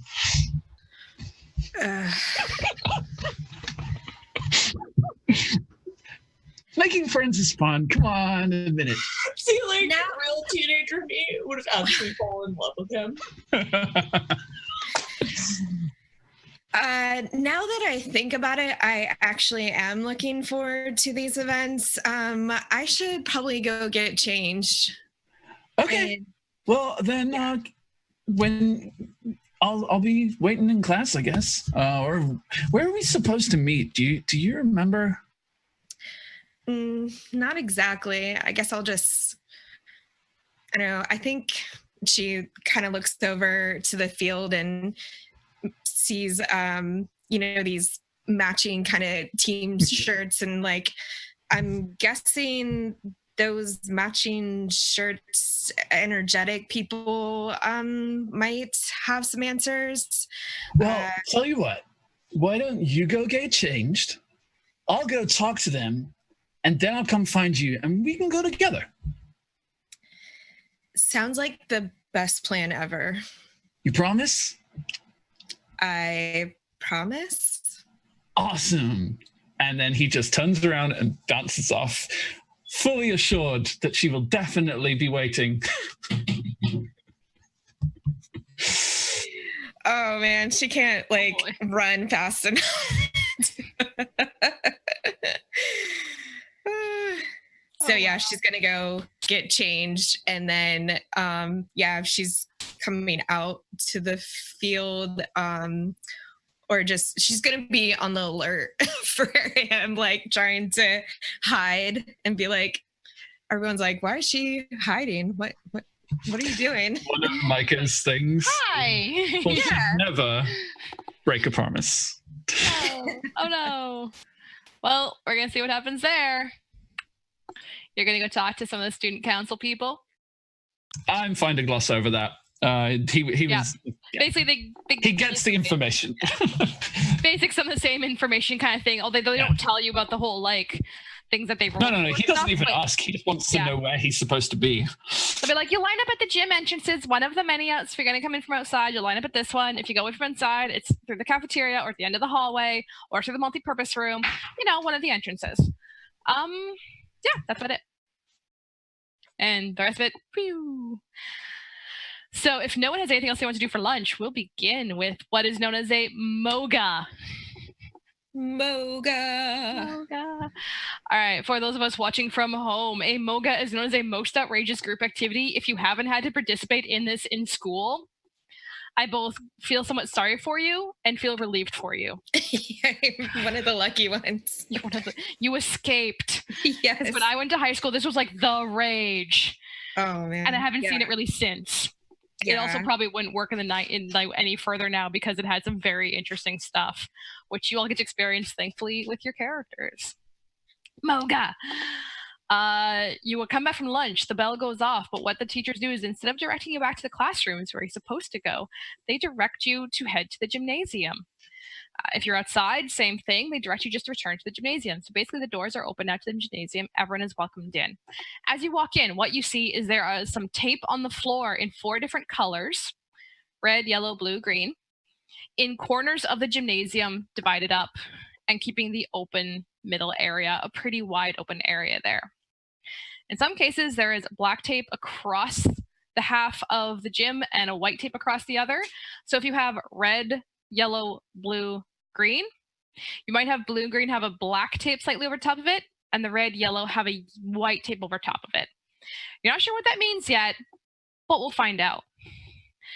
There's other little tape marks on the floor done in a different color as well. This one's in gray tape, and just like kind of various little skits along the way to mark out play areas, you think. Over in a corner or over into one of the sides, you see piles of different boxes filled with things. One box is filled with waistbands and flags. One box is filled with fabric carpet type things with handles. One box is filled with like colored flags for the teams, and they're kind of, it's divided, actually no, that's 4 boxes are filled with different colored flags for the teams, and so on and so forth for the games.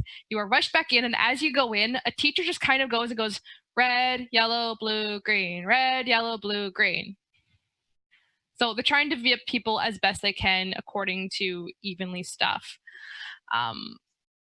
It somewhat works, and I mean, they go around afterwards to like kind of move people around so the teams seem equal enough. It's not gonna be exact, but it's enough. Basically what happens is that if people come through the different doors and one door has more than the other, the teachers check after a while and like, I'm out of people here, and it like is a direction traffic, so they check where they are. And you're all divided. You all get to be on team blue. Blue. Blue. For Saffron's information, Marcy is on team red and Andrew is on team green. Okay. So red and green. Red and green. So that means Marcy is across from you and Andrew is in the team beside you. Yeah, just letting you know, because you're probably not looking for them, but just kind of notice. I just always want to make sure I know where my enemies are. Exactly. Just kind of keep an ear out for them, right? Little eyes out. That's where they're at. Once everyone's settled in and people sit, they're like, everyone can sit down for the moment. Please sit in your squares. Do not leave the square box you are in. Welcome to Moga. And some of the sophomore, juniors, and seniors start clapping and applauding, and almost every freshman looks around, and some of them are like, just like, should we clap? And the others are cheering. Clearly, people have done this before. This is all new to the freshmen. For the first event, we'll be doing flag tag. We're going to have, but before we begin with the events, you must come up with a team name and a team cheer and a team captain. Each group from grade 9, grade 10, grade 11, and 12 will have a captain. So please divide into your grade sections. And the captains will be responsible for coming up and grabbing what you need to participate in the games. Please pick a cheer. Please pick a name. Please pick your captains. Okay, so like, who wants to be captain? I think Micah would volunteer. Yeah, he literally was like, I'll do it. Okay. So no other, unless anyone else here does it, no other freshman in your group is with that much enthusiasm. Yeah. Unless anyone else here in the chat is with that much enthusiasm. I think Micah just looks around. He's like, I think we should be Team Righteous.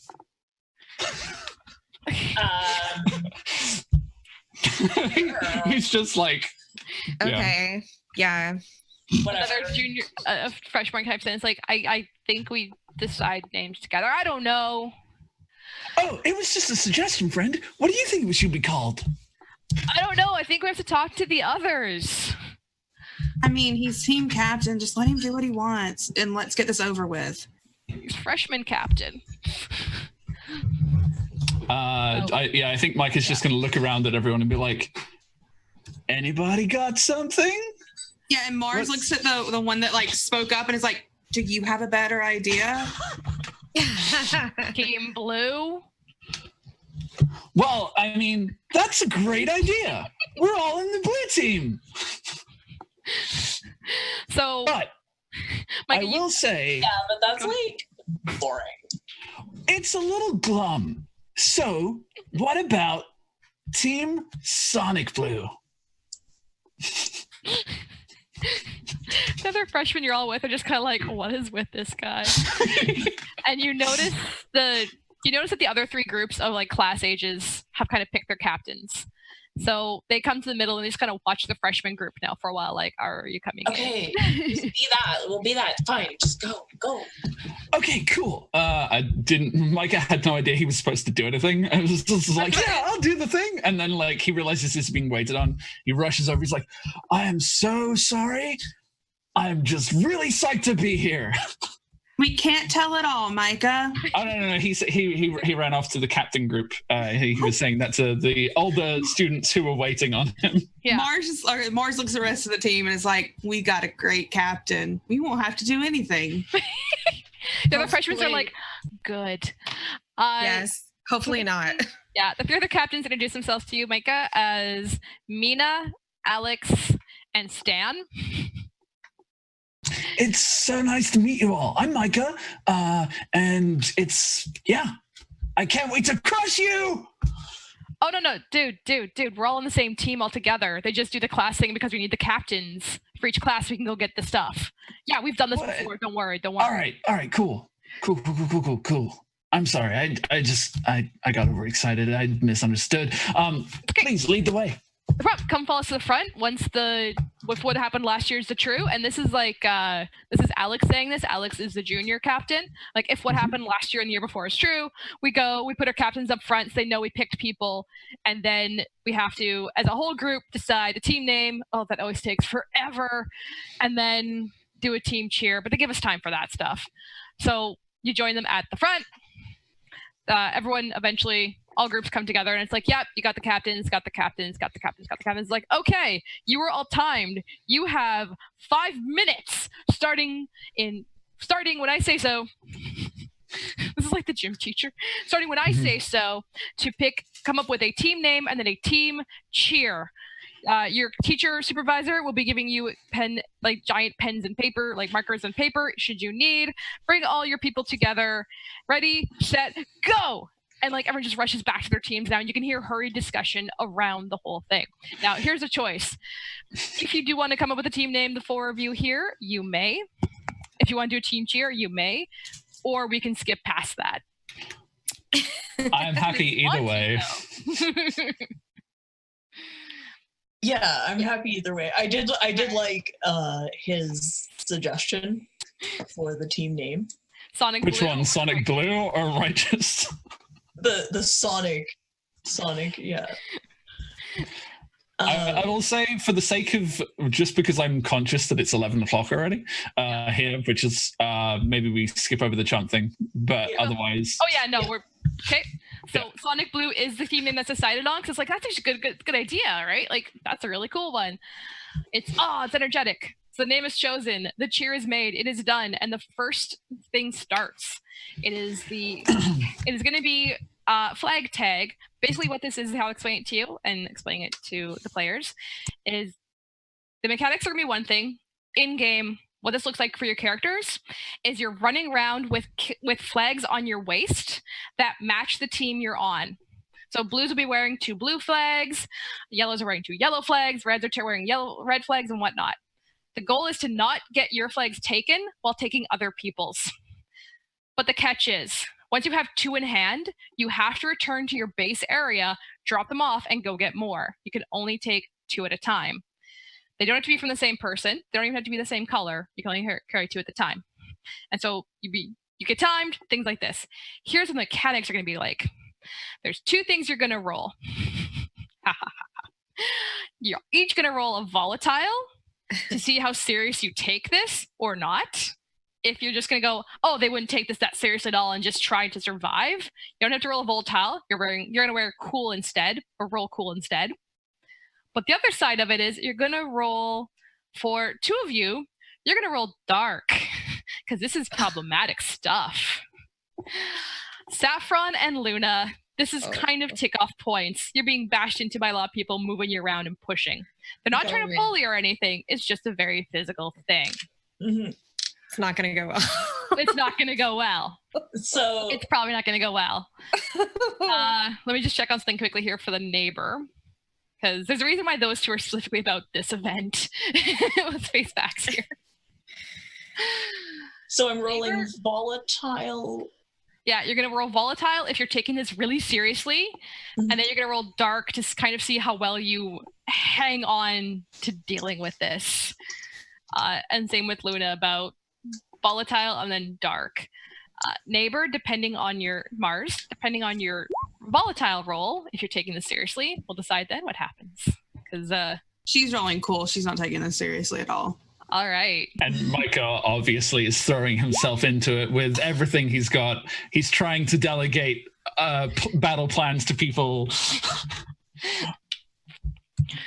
All right. Okay, and then so it's volatile and then dark. Oh, okay. Yeah.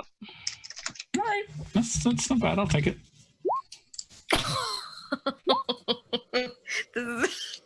Oh no! Luna and Mars, you may both take an experience with what happens. And Luna, you can take another one, and Saffron for your earlier volatile and what rolls. Oh my gosh! Okay. Do experience. You get experiences for them, yeah. When you fail a roll, you gain experience. And if you advance during this, it'll be highly amusing. But I'm not gonna say it's not possible. You're gonna be rolling quite a bit. So,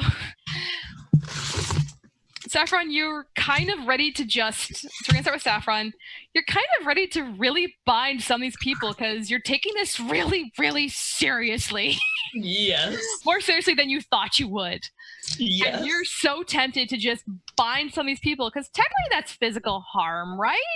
They're taking things off people and running into them.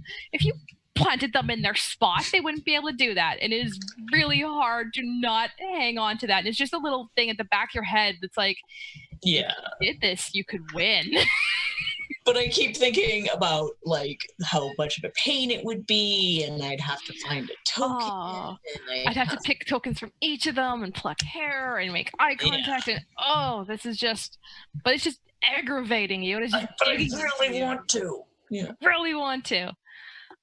Luna, you were taking this very, very seriously, and so is the wolf inside of you. You are extremely competitive right now. It's like a bull in there. Exactly. So I want you to do me a favor now and roll with your heightened senses. Ooh, all right. And instead of like instead of scent or hearing or things like that, we're going to do that. This is actually a strength type thing. All right. Where do I find heightened? Oh, okay. So you're relying on animal instincts to roll with dark again. Oh, with dark. Okay. Yeah.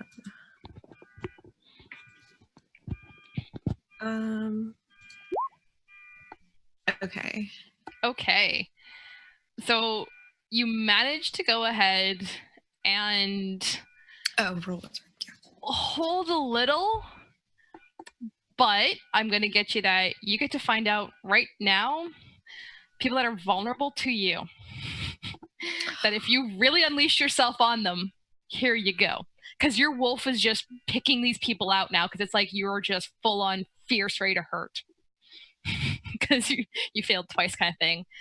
Oh, man. Oh, yeah. And if I got a 10, then I would be able to ask you questions. Oh, yeah, you'd be able to ask me one of them as well. Oh, okay. So this one, I'm giving it to you because technically these are 2 failed rolls you did. So these are people that the wolf is picking out of. I want to hurt these people because they're weak. They're vulnerable. So this isn't a good thing on you necessarily. Right. It's just going to be about a control thing if you run across them. So from the yellow team, you have 2 of them. Uh-huh. You have Jay. It's a male, though. It's a male. And you have Daisy. Daisy on yellow? Jay and Daisy on yellow. They're kind of running around, they're laughing, but they're really not taking it seriously. And they're 2 freshmen, and they're kind of not great at it to begin with. Plus, they're not really moving fast. They're not able to push people. They grab a flag and they can't even pull it off at times. They're having a lot of issues. It's like a fish in a barrel for her right now. Exactly. Like, she's just going to prey on them. Yeah. There's Sydney, a male junior from the green team. And on your own, there's a Chaz. Oh. Now you're not on blue, there's Chaz. Now here's the thing. The wolf doesn't care about the flags or the team colors. Right. These are just people. Well, and the fact They're now he's named Chaz. She's going for him. Yes. There you go. Gonna go for All all right. those. That's all those. So because we have some people take it super seriously, some people that go after it, if you are going to try and hit them up, you are going to roll a volatile to try and take flags from them. If you get a 7 and 9, though, I warn you, you might end up hurting somebody. Oh no.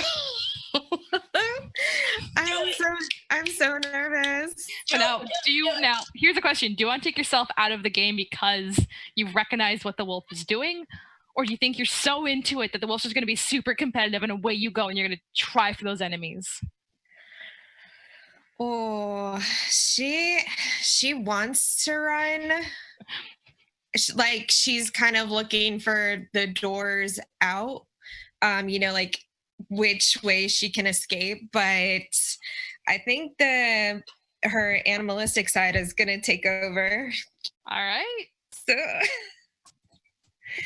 roll your volatile. Oh my god. Oh no. Great. Wonderful. Awesome. Okay. No, you got a 10. So many people. You've got a 10. You've got a 10, which means, because remember, if it's 7 to 9, the downside was you're going to harm somebody.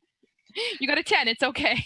Okay. Speed in being able to take flags from the people not on your team. So you end up coming back with 6 flags total, plus a few more out in the crowd, and you manage to not take them from chat. Ooh. I thought I was gonna hurt even more people. No, the 7 to 9 is because the 10 is a wild success, and then 7 to 9 is kind of a success with a switch, like a little part that's difficulty to it. So you succeeded. You succeeded fine. Nice. You managed to get them without hurting people. She's got flags in her teeth, wherever she can, just hold on to them. She probably rips them off with her teeth. Okay. Is she correctly taking only 2 at a time and returning them? Yeah. Do you think the wolf just got into place and is taking more than 2 at a time? Oh yeah, taking more than 2. As many as she can grab, and then ripping them off with her mouth or wherever she can kind of put them, and then go back. Ooh. All right.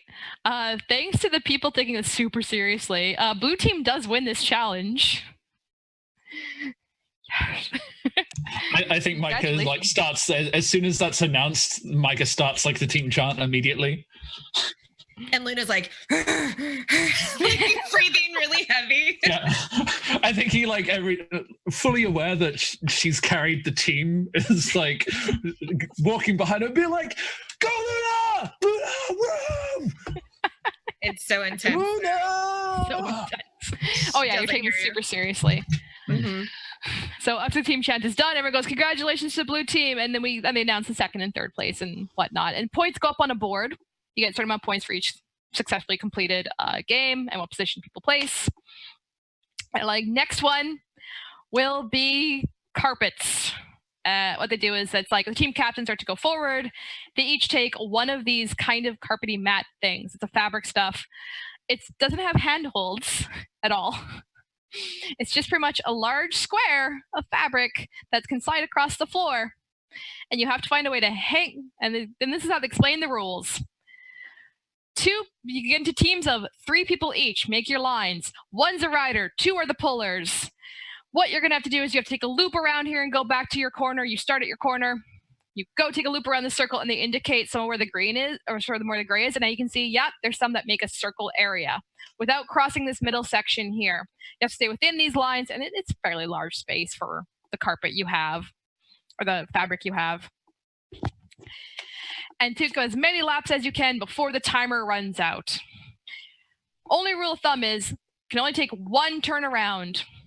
Any riders or pullers, you cannot go again until it's the start of the line again. So basically, they get you to line up in rows of 3. The middle person will be the rider. The 2 people on the other side are the puller. Are any of you being pullers? I'm just going to say, sorry.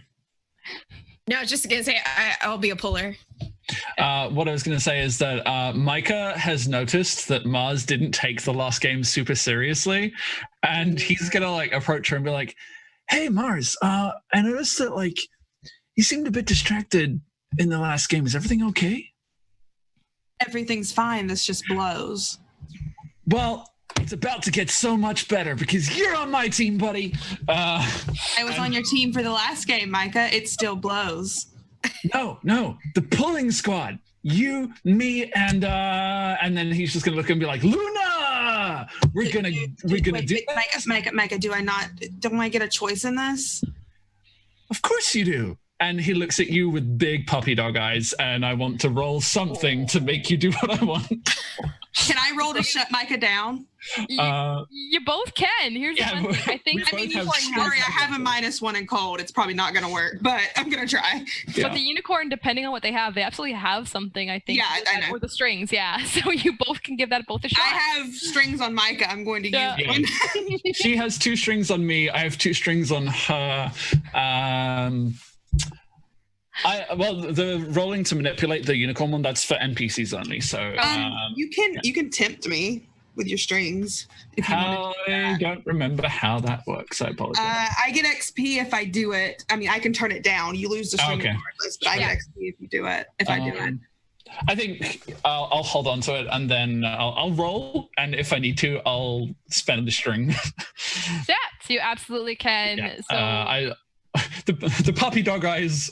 I guess it's roll to turn someone on. It's technically to turn someone on because you're trying to manipulate, and then you can do shut someone down with cold. So absolutely cool. go for it. I'm using both of my strings. I'm spinning them both. After you Mars roll. does not want. Mars hates this. This is not her scene at all. So add 1 to roll against them, or add 2 because you're using both. Yeah. Oh, I got a 9. Great. Yeah. Hold on. 2. And I was just about to say, for the sake of it, because I didn't add any of my strings to that. But you have to add your strings before you roll. No, you don't. I think. Nope.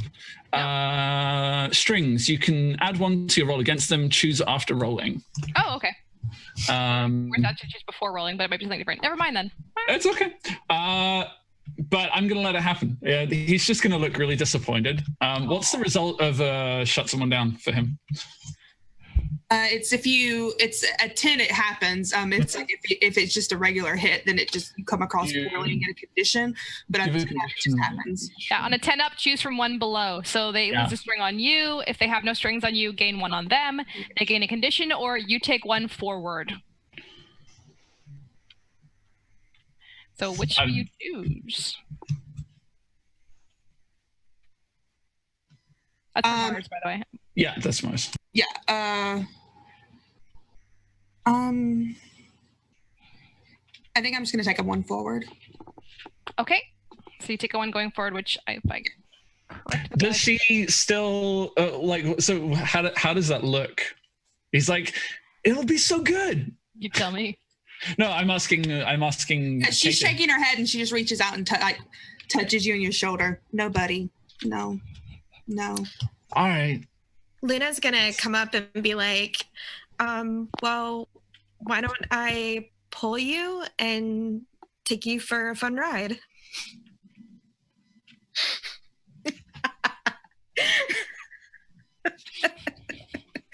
I mean, I could be down for helping to pull. Okay, so how about you guys pull me? But there's I don't want to get hurt. So if you'll let me do something, then we can get hurt. Mars has already hopped down on the She's already on the carpet, yeah.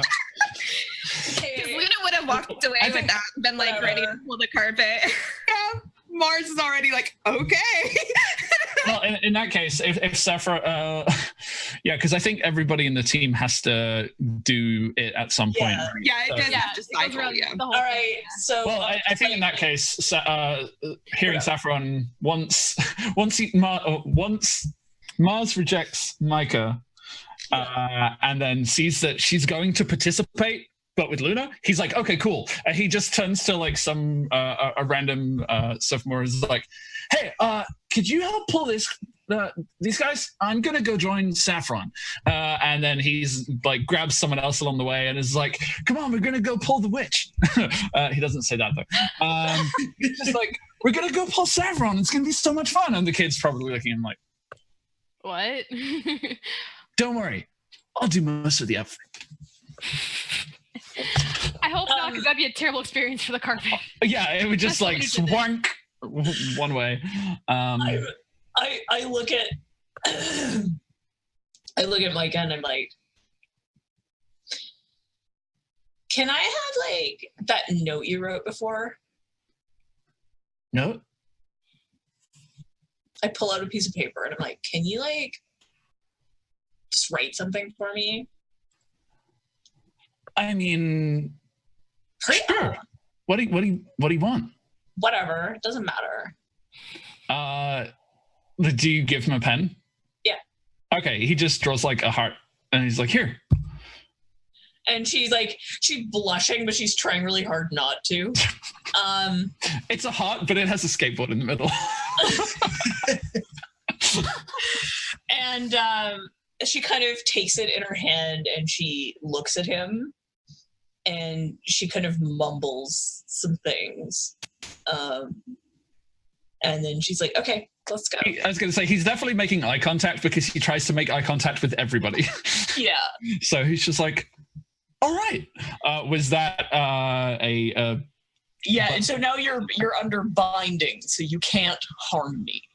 Okay. Or anyone, really. Interesting. You can't physically Yeah. Physically harm, yeah. anyone. I'm just like, okay, but surely that just means that bad things happen to me if we fuck this up. That's the way a hex works. Yeah. But I mean, I don't know that all that well. Yeah. You're not that... Yeah. And, so I think in that case, he hands you the paper, and when he's passing you the paper, he's like, you just hold on real tight now. I know you can do this. And... Okay. All right, so we're going to go with the first group. It's going to be Saffron and Mika go. So Okay. Puller, roll volatile. All Rider, right. roll a cold to hang on. And for anyone that may have done this experience before, I am sorry. I have done this before. It is interesting to be on that. Ooh. Oh. That's not good. Although, I mean, no, I'm not. No, okay, yeah. No, I just failed that. We both failed that. Great. Fantastic. Good. Take your experiences and away we go. So the first team out the gate, Mika Saffron and a random sophomore named Margaret, go trying to run around the track. But you're the first one's done, and you don't have your first one's going through on your team, and you're not quite sure how this is supposed to go. And maybe the spinning around the circle doesn't quite work. You can't really get a good grip on the floor. So Mika kind of wipes out slightly, and Saffron, your carpet kind of goes wildly to the side as Margaret has to try and hang on to it herself because she's pulling you and kind of Mika now at this time. Yeah. Michael wipes out because he trips on his bell bottoms. And he's as he's slowly stumbling through the air, you can see this look on his face. It's like, I probably should have changed. So yeah, you kind of spill Like a slow motion fall. Mhm. Yeah, it's kind of like the fall sideways in a roll kind of thing because it's you're trying to go fast. You go fast, and you didn't go fast. You didn't get to pick yourselves up and complete the lap kind of thing, but congratulations. Yeah, like Kind that's of 100%. Yeah. in front of the whole school. I'm totally red. And I'm See, just I don't think crawling away. Micah is concerned about the school. He's concerned about Saffron. And so like after they finish the loop, he immediately takes her to one side. He's like puts his hand on her shoulder and looks her in the eyes. He's like, are you okay? Like, you didn't get hurt, right? Are you all right? Well, maybe a little.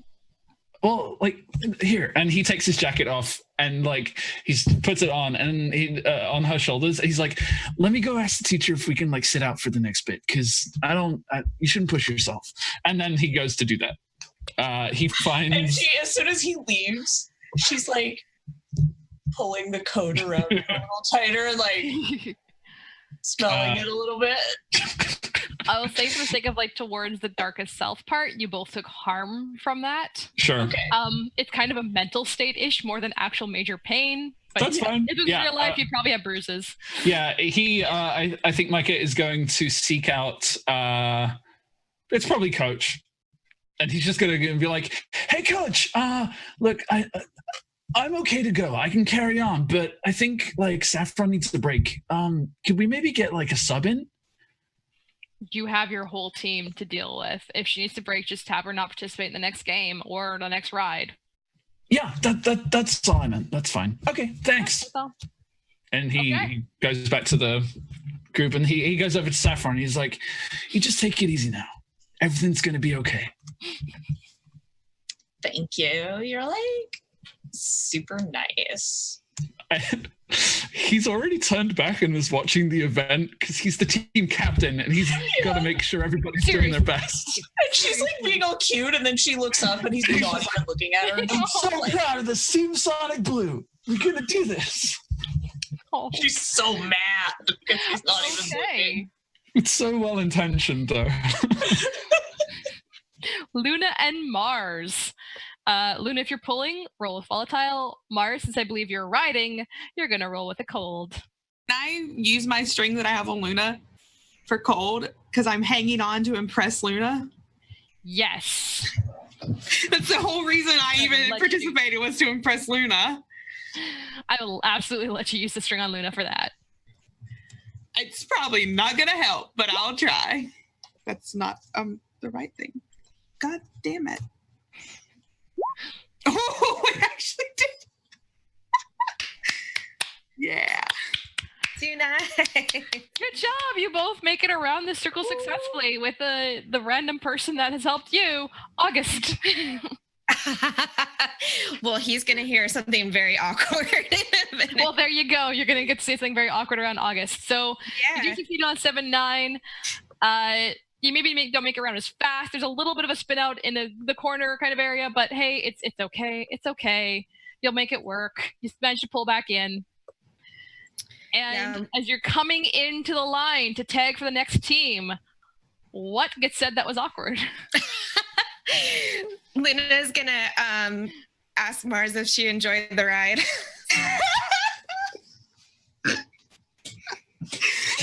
Mars just looks up at Luna and like, she's got her cool back now, and she just smiles. She's like, yeah, one of the best. And then she's going to be super cool and walk away. Yeah, Mars just gets up off the carpet and, brushes herself off. Nice. All right. Let's see here. We did have a fail and a success on that one. I will roll to see how the rest of the blue team does. As you have one super secret person on your team kind of thing. A few kind of. Let's see here. Where's my information for them? Wrong spot. Wrong spot.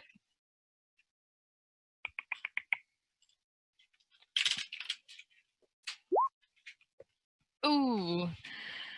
So you do have some other people on the team. One tall, lanky person kind of seems like they should be able to pull it like no problem. They seem like they're quite strong and whatnot, but they kind of seem to pull a little too hard, and the blanket that people are on just spins way out and off the track kind of thing to the side, so it doesn't hold very well. Unfortunately, the blue team takes second position, not first this time, but it did do a pretty respectable showing.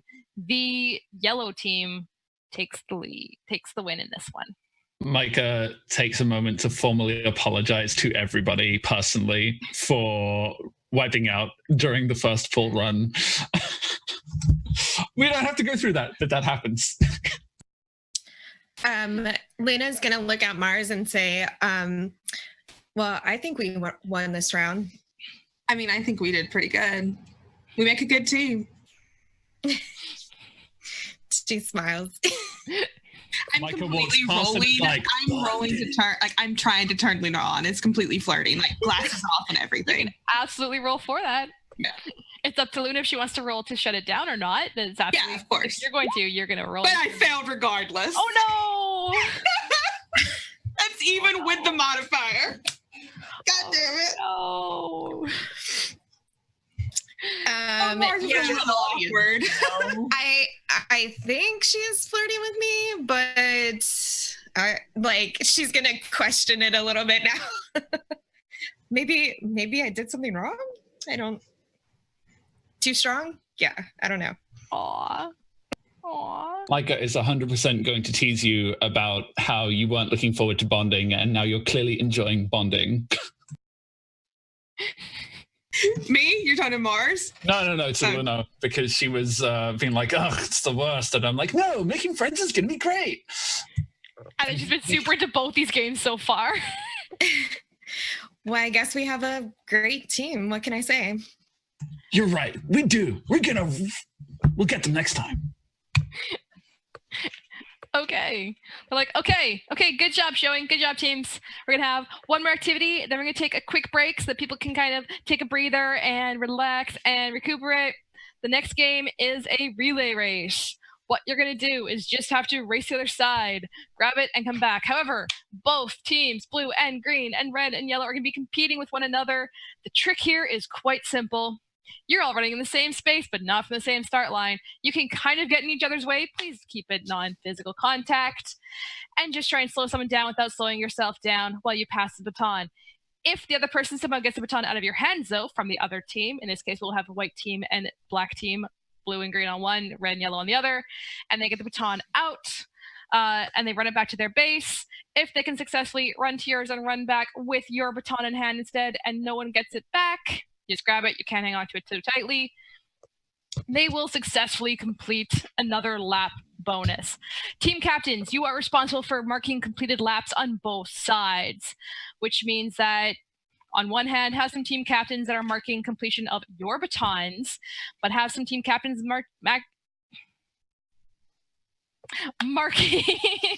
marking completions of stolen batons.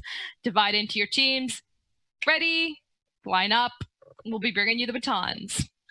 And there's like 2 of each kind of color. Like there's 2 blacks and 2 whites that just go to the teams. For the mechanics for this one, well, unfortunately, Micah, you are a counter. So the question is, will you count honestly or not?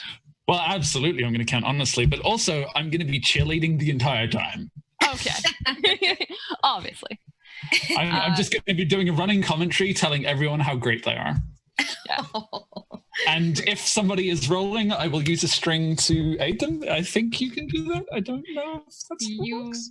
Let's see here. Quick referencing. I think you can. You can spend a string. Tell them to do what you want, give them a condition, add 1 to your roll against them, or add 1 to the harm you deal with them. Can I give everybody the condition encouraged? I mean, you can technically if you have the strings against them. Yes, that is literally all I'm going to do. With as long as we use those conditions, we can add +1 to our Saffron, Luna, and Mars. You all get encouraged, and I will let this happen. This is gonna be great. So now I only have 2 on Saffron and 1 on Mars. I'm playing this right? I'm like, I have strings. Yay, you're winning. You're kind of winning at this right now. So it's all good. Yes, I am going to count very honestly. Yeah, you're all winning. Okay, you're going to definitely count honestly. Are you going to be one of the counters helping with the stolen or with the your baton?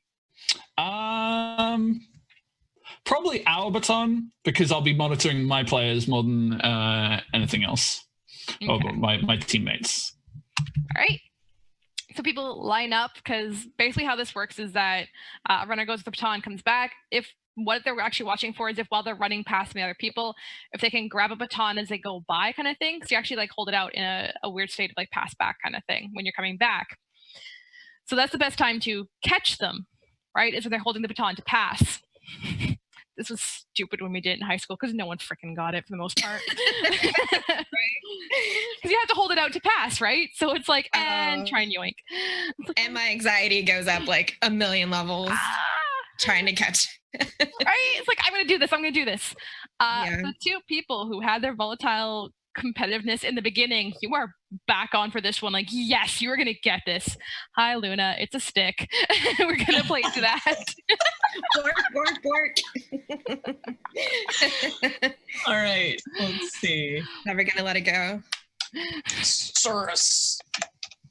My steak I'm now. laughing, so don't worry about that. Bark, bark, bark. So that was what we have right now with those two. Is if people are not participating, do let me know. Oh, do I do it? I mean, Mars would do it just if Luna was paying attention. Yeah.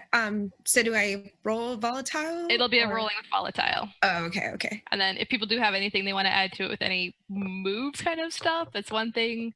And yeah, you can add your +1 from encouraged as well if you wish to. Yeah. Oh, okay. I will add that. So like, for example, Luna, you could try and do your animal instincts if you want, in this case, to try and like line up better to grab the other stick, the other Baton. baton. Thank you. I was using that earlier. That's the weirdest part. So you can use that kind of thing. For example, I don't know if the neighbor has any moves that could help because you kind of need your sight to see here. But hey, I'm not gonna tell you what not to do or to do. Yeah, I mean, she would like to use her animal instincts, but so do I get more to the modifiers, or is that a different roll? Different thing? It would just be a roll with dark, but on a 10 up, you can ask me a few questions, and it's like, where's my best escape route or way in? Who's in control here? What's your secret weakness? Kind of stuff could probably work for here, or which enemy is the most vulnerable. So if you're running and it's like you have the two batons coming towards you, it's like which one of these would kind of grab from the best kind of situation. Like which player's going to grab them? Kind of like how you had earlier, the people that during the flags, it's like if you just run around these people, here you go, you can get this stuff. So it just basically like in our team, do I know the order of like who's going to be passing it to me or who I pass it to? Yeah, you have an idea of an order. I would bet that you and Mars are actually pretty, either you're passing it to Mars or Mars is passing it to you if Mars is there to play to impress you. Okay, I would like to pass it to Mars. Okay. All right, so I'm just going to roll with my violet. Did I get 0? Is that a thing? I think it looks like the roll. Dark is a -1. That's why. And you had a +1? Yeah, I had M +1. You rolled a 1 and a 6. That would have been a 7 + 0 + 1 should have been a. Yeah, do you want to try maybe? Yeah, redo. I think something messed up that that one. Yeah. I'm looking at it and that one's not making sense. Huh, okay. Let's see. Because I mean, a 0 could happen if you roll a 1. That's still bad. I mean, that's still a fail, but that one doesn't make sense. It rolled right that time though. Yeah. Something broke it. Something busted it, but it at least rolled well that time. Well, it rolled properly. Yeah. But that's no good. You've had the animal come out twice today. You've had one hard part earlier.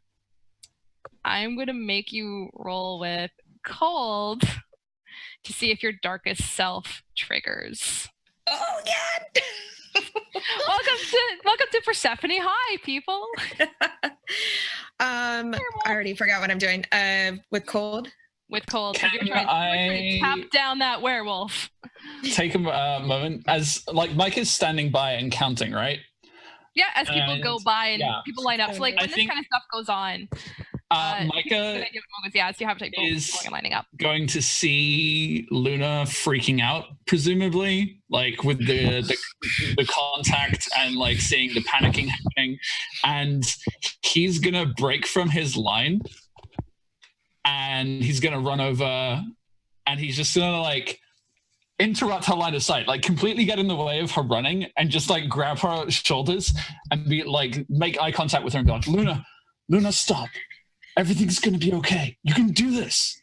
Look, I know it's stressful out there, and I know there's a lot of people and it's a lot going on, but you have got this. And I want to roll with integrity to do the I believe in you move. I was going to say, that's I believe in you. It is an I believe in you, yes. So I'm just going to roll 2d6 + 1. It doesn't have a button for that, so give me a moment. +1, hopefully. Shit. That's a 6, so that's not going to go well, probably.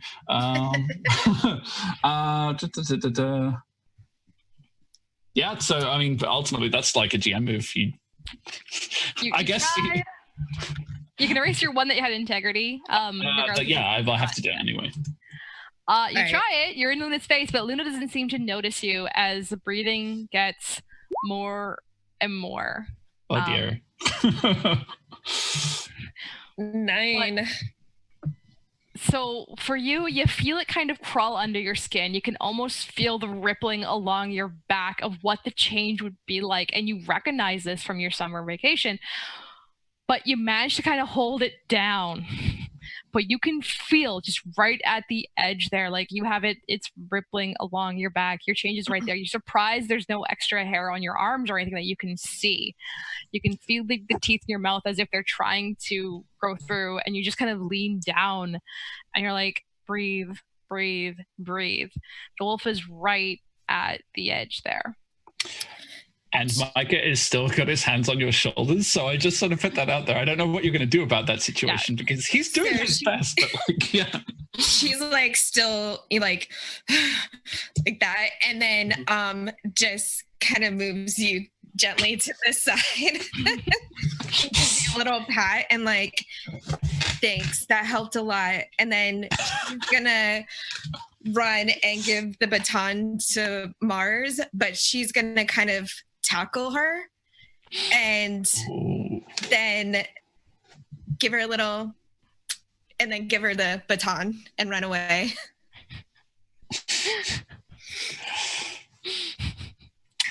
Mars is really confused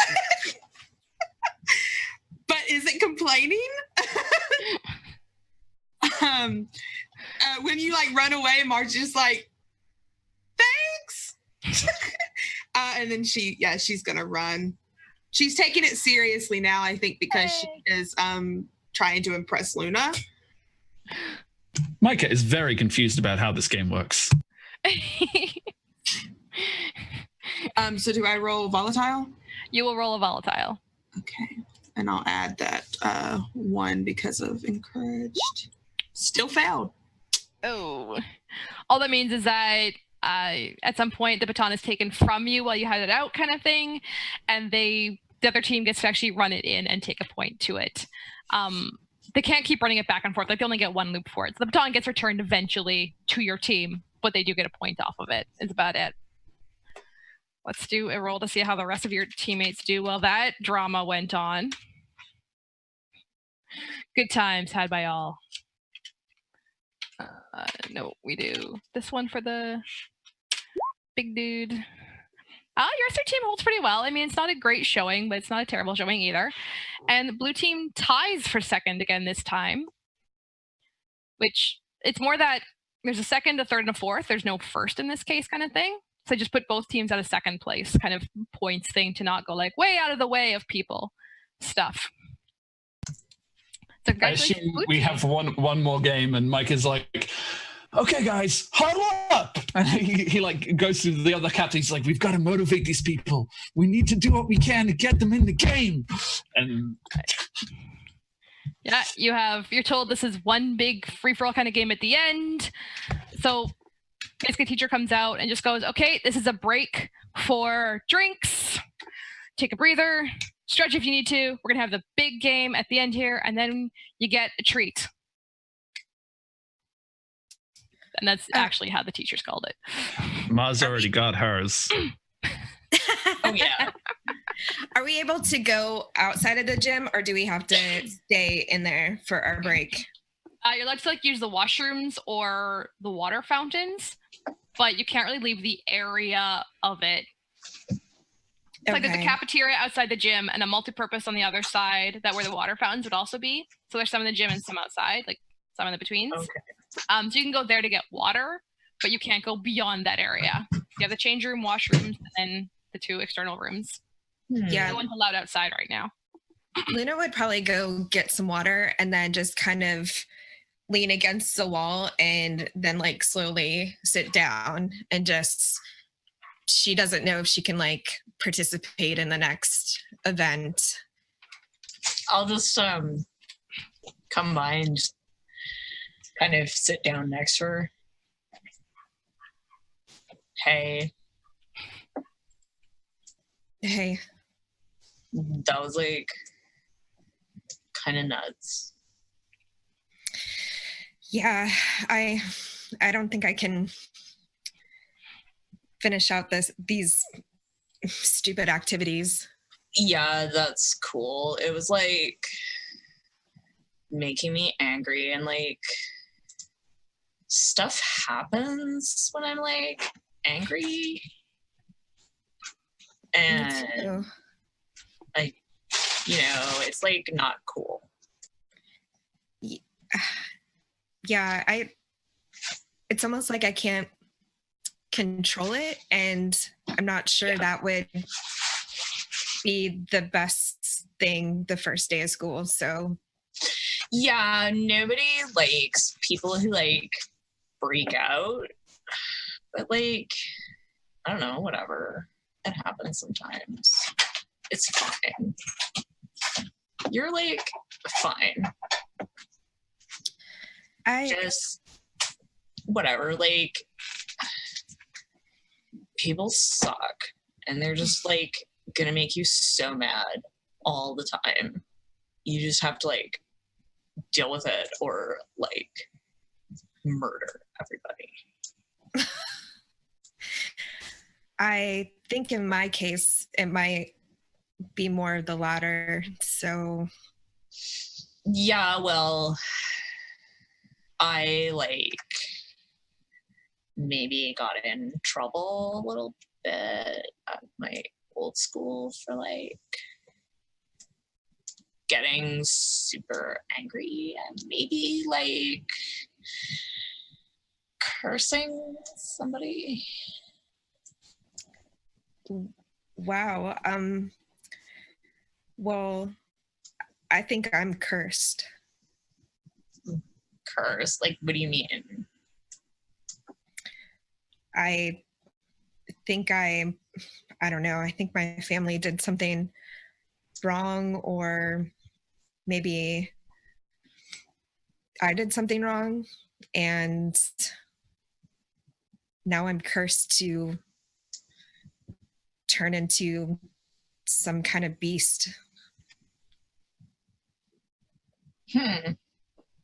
Well, like, so like my grandma was like a witch, and she like taught me stuff. So can I like roll to check somehow if she's cursed? Like, I'm gonna make a big deep. I'm gonna do a big production, but I will say that you can gaze into the abyss. Okay. And in your case, kind of look at an aura thing around it, because it shows you lucid visions. Or you have that option of the hex type, which is what's it called? Watching. Yeah, the watching one. Yeah. So now that one is they can see through their eyes instead right now. Okay. In that case, I put it as depending on how high it is, you could see a little bit in the past. If you just succeed at it, you could kind of get a sense of the feeling in the body and like what just happened. So okay, so the abyss or watching. I'll use watching. So she'll kind of like she'll get them set up, and they have to sit cross-legged and facing each other and everything. And she makes this big production out of it, and she has to like pull, some items out and everything. And there's a lot of arm waving and some nonsense words that sound very mystical. And then she kind of closes her eyes, and when she opens her eyes, they had that weird like her eyes have rolled back into her head, like it's all white. And she will, so it says, you enter a deep sleep and begin to see through the world through the eyes of the hexed. You can feel their reactions and impressions, what they're seeing. So what should I roll for that? So it doesn't say what I should roll. Would that just be dark? It's always dark when you cast a hex, yeah. Right. Okay. Seeing aura. Ooh. I rolled a 10. Nice. So you have none of the bad things that happen. So I'll say that you actually can get a sensation of a little bit back as well, and the feeling of in her body kind of thing. So Luna, what this looks like from your point of view is, Saffron just kind of has meditated in a deep sleep, eyes open, non-reactive to anything, though, just what's going on. Saffron, what you kind of get is you get that sensation of the crawling under your skin that Luna just experienced, and this like animalistic urge at the edges of your consciousness that's just gnashing its teeth against like being held in control about this, being held in control during this whole thing. Okay. Is kind of the feeling you're getting from the hex person's point of view. Mm-hmm. So you kind of can feel like the wolf inside Luna right now that's really just like, just let me out, just let me out, just let me out, come on. It's like clawing and holding into things.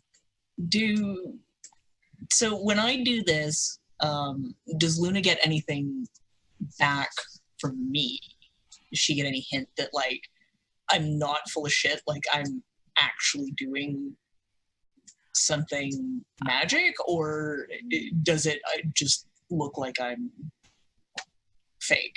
I mean, until you wake up and say anything to her, it just kind of looks like you're sitting there on not talking to people, just with your eyes kind of back. Until you wake up and can say anything to her, Luna wouldn't be able to tell that you're doing magic. Okay, so I kind of come out of it after a little while and be like, oh, Luna, that's like heavy shit you're dealing with. Where did you just go just now?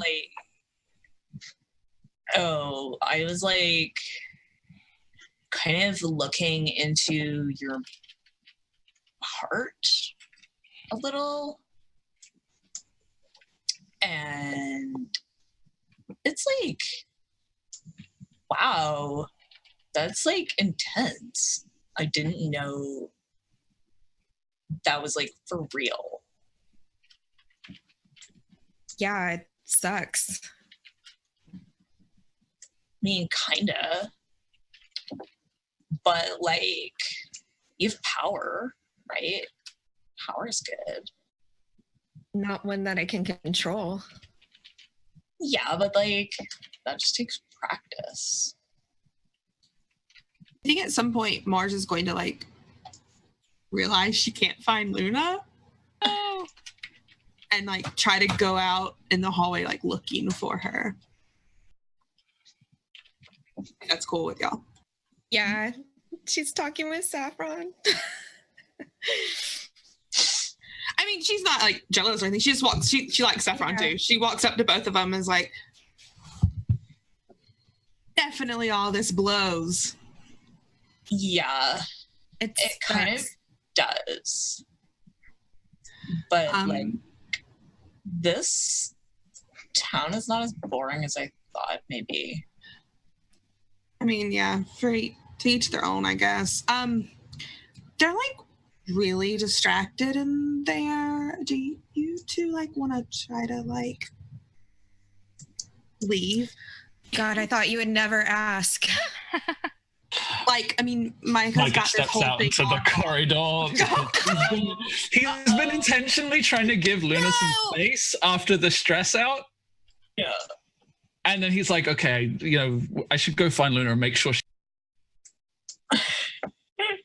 You muted yourself. Oh, no.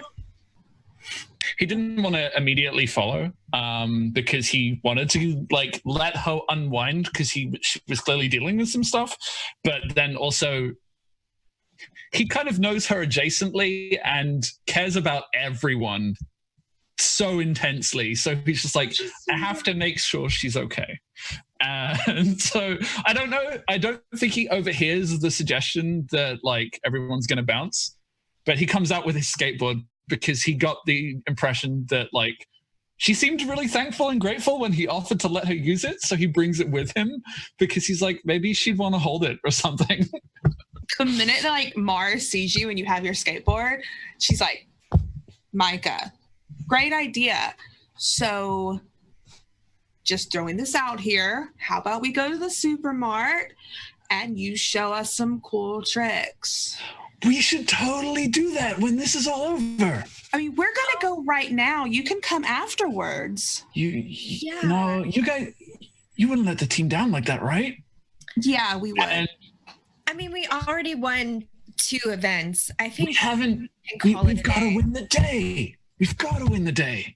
I mean, Micah, you've So close. You've gotten And so he's long. gonna. You're doing such a good job. I'm going to roll specifically against Mars, and also then separately against Saffron. Oh no! You're trying to um, roll hot against them, they're trying to roll cold to shut you down. yeah. Okay. All right. Oh no! Wait, what are you rolling? I just want to. Hot. Okay, cool. Yeah. So to Mars, I'm gonna spend my string now. Yes, +1. That's an 11. What? Dang. That doesn't make sense. Oh wait, yes it does. Sorry, never mind. Yes, it does. And then I will roll on Saffron because it's right at the end. I'm going to spend both my strings. Yeah. And I think when he says this to Saffron, he looks at Saffron. He's like, there's nothing that I appreciate more than team participation. Mars, who has no interest in Micah at all, totally just gets awkward and just steps away and goes closer to Luna and is like, "Yeah, I'm still gonna leave." I'll follow you out. Did you manage to shut down my? I can choose how I react, and she's choosing to act awkward. Oh, I gotcha. Yeah. Okay, that's cool. I'm Wait. like, she's not interested at all. I take a string on you. Yeah. Okay, well, I'll just get it over with, and then they won't complain anymore, and they'll leave me alone. Yeah. So if Micah knows that you are both going to go to the mall anyway, he's going to look at you, Luna, and be like, "I know you've been having a rough day, so if you promise me that you will take care of it, I'll meet you at the mall later." And he holds out his board on the condition that you will promise that you will take good care of it, and that he will meet getting you at the mall knighted. yeah, he's just like, "This is really important to me. I can't lose this, but if you promise me you'll take good care of it, I won't tell anybody you guys are leaving." She goes to get it from you and just kind of says quietly to you, "You're really the best of us," and takes the skateboard and kind of nudges to Mars to walk away. Yeah, Mars gives you a true genuine smile though, Micah. She really appreciates it. And then she not nudges shoulders with Luna and then walks off with her. Yeah. I think with that, as you guys are walking away, he turns back to Saffron. He's like, "Thanks for agreeing to take part in this with me. I know it's kind of a drag, but I enjoy it."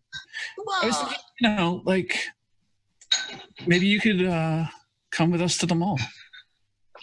Or you could come with me. Yeah, sure. He's 100% asking her out, for the record. In case that's unclear. Totally blushing, and she's like, "Yeah, for sure, I could do that." And she kind of holds out her hand a little bit. Okay. So he takes your hand, but before you said that, his response was going to be to turn around, walk back into the gym, throw open the doors, and go, "Team Sonic Blue!" But because you... Yes, hand in the air. Yeah. Like that.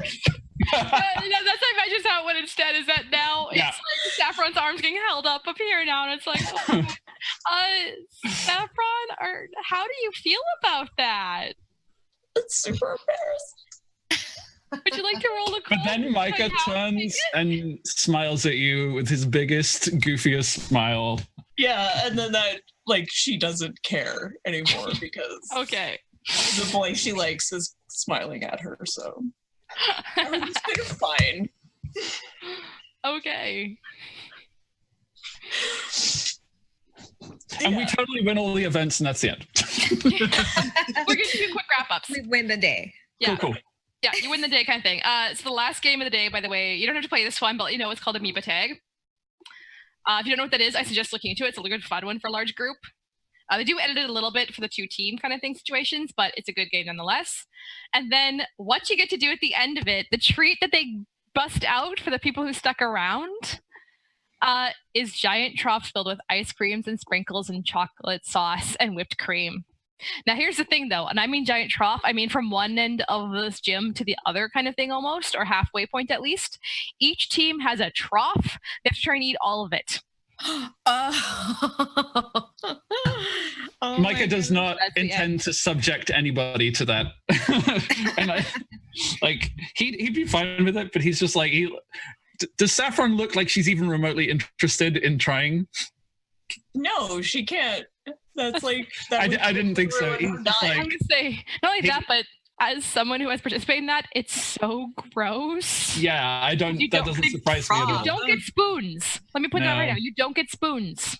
He You are kind of hand-free like eating this. is definitely like side eye and like, we should just get out of here now. Let's just go. Mars is 100% just trying to make out with Luna at the mall. Like that's all she cares about. Like, All right. Yeah. I'm just trying to get out of here so that I can start making out with Mike.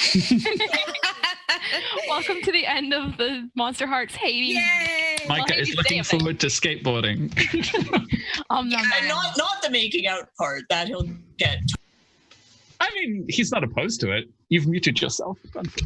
Right, something popped It's okay. up on my. Luna's gonna yeah. put the skateboard to the side for a minute and then get back to that later. That's fair. So hopefully you all had fun with this. Yeah. Yay! Awesome. Mission accomplished. How are we doing for donations, by the way, out of curiosity? Yeah. We're at, it looks like 430 of 500 if that hasn't changed. So we got $20, but not the other 70. So unfortunately, Boo earns. Yeah, we are. We Make have it.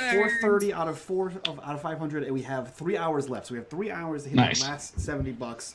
I feel like we can do this. Come we on, are- people. Yeah, easily.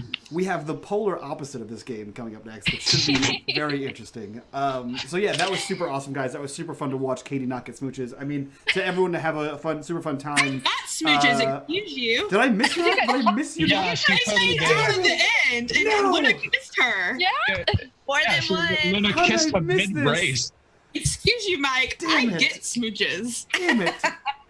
Okay, you're not. You know what? Okay, this is bad stream. All right, take it back. Ruined for Mike now. Sorry, we Nope, this ruined is the great game. stream. never Never be happened. invited on again. It's- No, for real though, this was super fun. I've never seen Monsterhearts, but Katie never shuts up about it, so it was super fun to actually watch this it's a kind really of good game. craziness. And I really like this game. I wish we could Yeah. have denied Katie Thank you. smooches, but you know, hindsight's 2020. It's a game that's designed around getting smooches, honestly. I know, but my Yeah, life is built around denying her specifically. I don't know why you took up that mantle of life. But Yeah, no, Monsterhearts is a great one for those who hasn't played it. That's actually about exploring sexuality Yeah, Yeah. and gender discovery as well, because you're kind of going through two different styles of puberty. yeah, Yeah. We went super goofy with this, but it's absolutely... yeah. It seems like it was super fun though. So let's go around, get our introductions done, hear your thoughts on the one shot, and there's another $10 coming from Triangle Art. Thank you so much for that $10. Yay! Thank you so much. So we are now Thank you. 60 short. So we'll start with the besmooched Katie. Who are you? Where can we find you on the internet? And what did you think of this one shot? I had a lot of fun. I was Mars was a very disinterested teen, which is a lot different than The other characters I've played in Monster Hearts, I've played the Queen, I've played the Infernal, I've played the Witch, I've played a lot of other different skins, so it was very fun to play this one. I had a lot of fun. And I always get my smooches, Mike. Damn it. I'm Katie. You can find me on Twitter at KatieFace. I have a schedule that's pinned up there. It's not accurate because I have a lot of games that haven't been announced yet. But you can find me on Off the Table a lot. Mondays I play D&D, or Alas from the Awful Sea now will be starting up next month. I play on Tuesdays. I have a Masks game going on my channel, twitch.tv/KatieFace. Tuesday afternoons, I'm on the Greyhawk channel playing D&D. Wednesdays is I feel like I'm on Little Red Dot's channel playing Fate of the Apocalypse War. That's not right. Fate of the Appliance War. Woo, it's a day. Which is a game based on the Brave Little Toaster. Thursdays, I am on Scraticus's channel running D&D 5e games. And then we'll be on a hack of Polaris on Off the Table coming next week. Fridays, I am on Off the Table either doing John Harper's Lady Blackbird, or I am the keeper for Monster of the Week. I also have various games on my channel. I have a Scum and Villainy game. I have a Honey Heist campaign coming soon, a campaign of inspectors. Sign-ups will go up for that soon. If you're interested in playing, I'm also part of a Monster Hearts 2 podcast on Off the Table. You can find it on iTunes or Spotify or SoundCloud. It's called Tabled Hearts. I play a witch named Lucas, who is a absolute dick. But I love him, and he is, I want to say he's getting better, but he really isn't. But also Summer is the one going for the smooches this time and not me. Switching it up a little bit. But yeah, you can just find me on Twitter. I post everything that I'm doing there. If it makes you feel better, Katie, I deny her smooches also. She deserves it. As often as I can. I don't, though. Wow. I deserve this. Bullshit. All right. We'll go to the recently rebranded The IT Pirate who gave Katie the smooches. Who are you? Where can we find you? And what did you think of this one shot? Yeah, we'll go to the newly branded IT Pirates, if you can find me. I loved playing this one shot, my first experience with Monster Hearts, and I had some goals of smooches and flirting, so that definitely worked out, and I couldn't ask for a better group to play this game for the first time.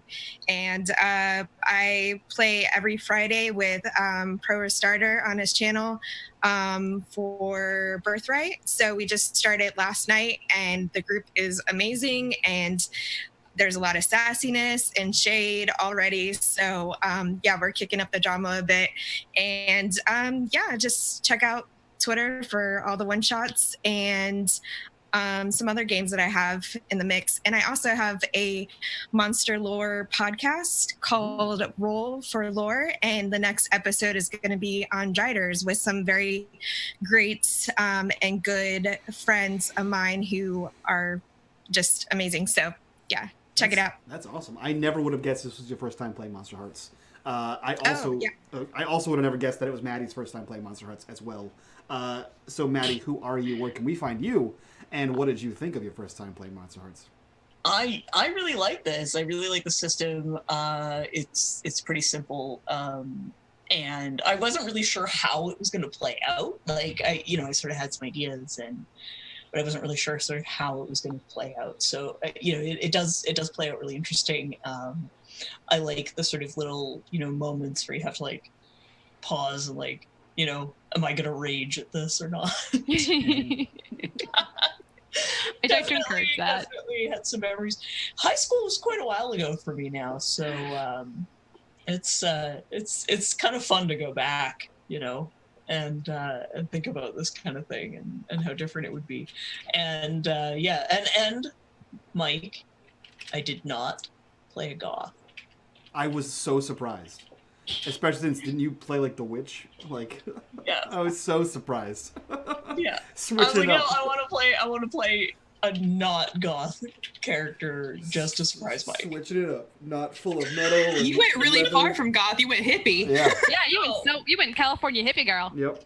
Yeah. That's pretty good. I enjoyed that. You can find me on Twitter, MadFishmonger, which I'm there all the time. I started doing a couple of streams. I do some sewing on a 110-year-old treadle machine.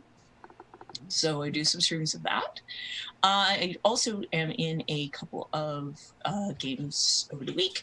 On Mondays and Fridays, you can find me at Salt and Sassy. On Wednesdays, you can find me playing Numenera at the RPG Lab. And pretty soon, there will be a new game coming up I'm super excited about. And I will be going to Gen Con this year to be running games for Nerdburger Games. So if you're going, you will be able to sign up, and I will be able to run a game for you. Yes, play games with me. Sign up, sign up, sign up, sign up, sign up. So now for the real talk, just real quick right here. You know, Katie and her switches aside. Ray, I loved Micah. He was by far my favorite one because he was just so... He's just so dumb and innocent, just like an adorable boy.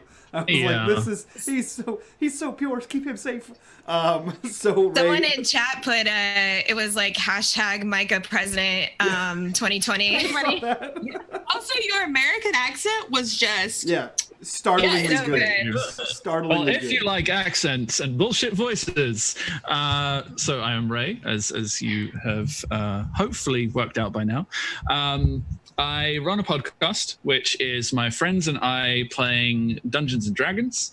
I am the DM, so I get to do lots and lots and lots of different voices, ranging from the Doomsinger, who is the party's NPC bard, who is also the narrator of the tale, to Darkonius, the pseudo-dragon familiar, and he's just so innocent and pure, and it's great. So yeah, it's a good time. That's a long-form serialized improv fiction podcast. I basically take the recordings of our game and I edit the ever-loving stuff out of it. There are no rules. There is no table talk. There is no dice rolls. It's all just story and interactions between players and characters. So an average of 3 hours gets cut down to about an hour and turned into an episode. That is Tales from the Dark Dragons Inn. You can find us on Twitter at Dark Dragons Inn, and Tales is spelled Tails because of reasons that still haven't actually been revealed. The other thing, as I mentioned at the very beginning, that I'm currently working on is Voices At. You can find us on Twitter at Voices At, and that is going to be a podcast. It's going to be called Voices at the Table.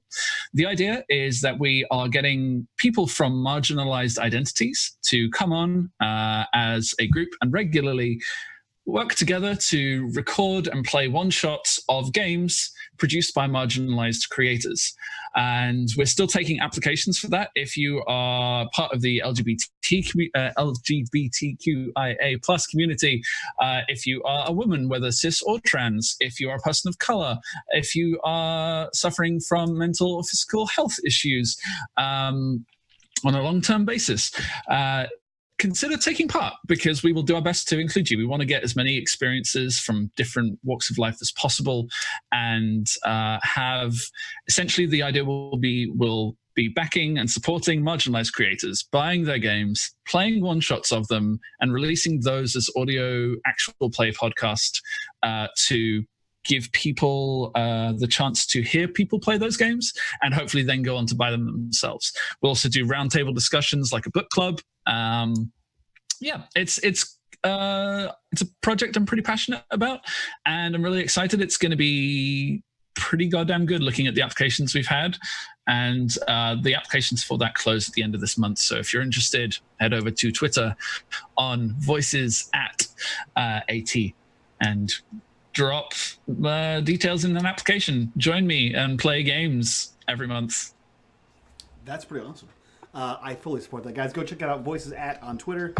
Put your applications in if you fit the criteria. That being said, we'll jump over to last but not least, Jay, the wonderful game master of Monster Hearts. Thank you so much, Jay. Who are you? Where can we find you? And what did you think of this one shot? Oh, I think this went great for a Monster Hearts one-shot. So I know it's actually regularly said that you shouldn't try Monster Hearts as a one-shot, but I mean, it's so fun to explore the one horrific day of school. So that sets the tone for the rest of the year. Because from someone that's done the mogas and things like that, you're going to remember when you biffed it in front of the seniors. You're going to remember when you had that shining moment of actually winning with your classmates and stuff. So it kind of colors that. So I thought this was great. We had great players. Thank you all for coming along on that adventure and participating or losing your shiz. It was great, as the case may be. Y'all had such awesome highlight moments. I love them. Great. So where you can find me in details like that. So I am known as Crazy J or CJ. I go by nickname J as well for a lot of things. On Twitter, I have 3 different handles you can find me at usually. One is the Crazy J handle. I'll put them all in chat too because I know it's a lot. The other is at 0D20_, which is the podcast site that I co-founded, which was originally started for female voices in games, but we since moved it to underrepresented voices in games because let's face facts here, we can bring more up. We're a platform for underrepresented voices in tabletop games. We want to bring more inclusive and diverse gaming to the tables, not just our players, but also the worlds we create. Use NPCs that are also representations of the world we live in. I actually have a NPC creator, if anyone wants it, a generator that actually takes into place disabilities as well as every other thing under the sun. So if anyone wants to test out the alpha on that, I will put it in the chat. You can find me. The website is 0d20.com. That's the podcast. And then Instagram.com/boudoirdice, which has its Twitter at boudoirdice. I'll put those in the chat. And where I take sexy dice pictures, always safe for work. For those that want to follow me on Twitter, heads up, there is a tag you can either click on or click off that's called Adventures in Cervical Cancer, because I got the diagnosis about a couple weeks ago that I have it. I'm at a stage 2. I'm trying to confront it with a sense of humor. There's no dignity and grace here, believe me, because I celebrate the fact that they gave me pants for a scan. I got pants, people. Yay, pants! Yay. Yay, pants. Yay, the pants. Podcast. Yeah, I know. Like, you can follow this. It's great because I just say stupid things about my cancer. You can follow on my podcast. I have Fracturia, which is coming up to an end here. You can find us on iTunes, Google Play, or Podbean.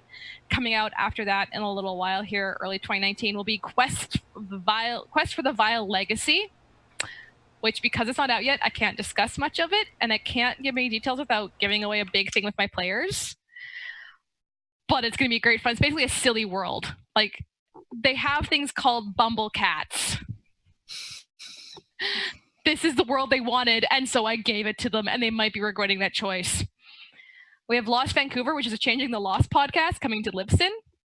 And I'm going to try to do some streaming now that I have a whole bunch of free time because Adventures in Cervical Cancer coming up. So you can find me on Twitch at CrazyJ. And there's all my stuff. You said sexy dice pictures, and I immediately thought, paint me like one of your dice girls. And I lost it. I mean, if you haven't seen them yet, I suggest seeing them. I'm gonna have to now. They're totally paint me like one of your dice girls.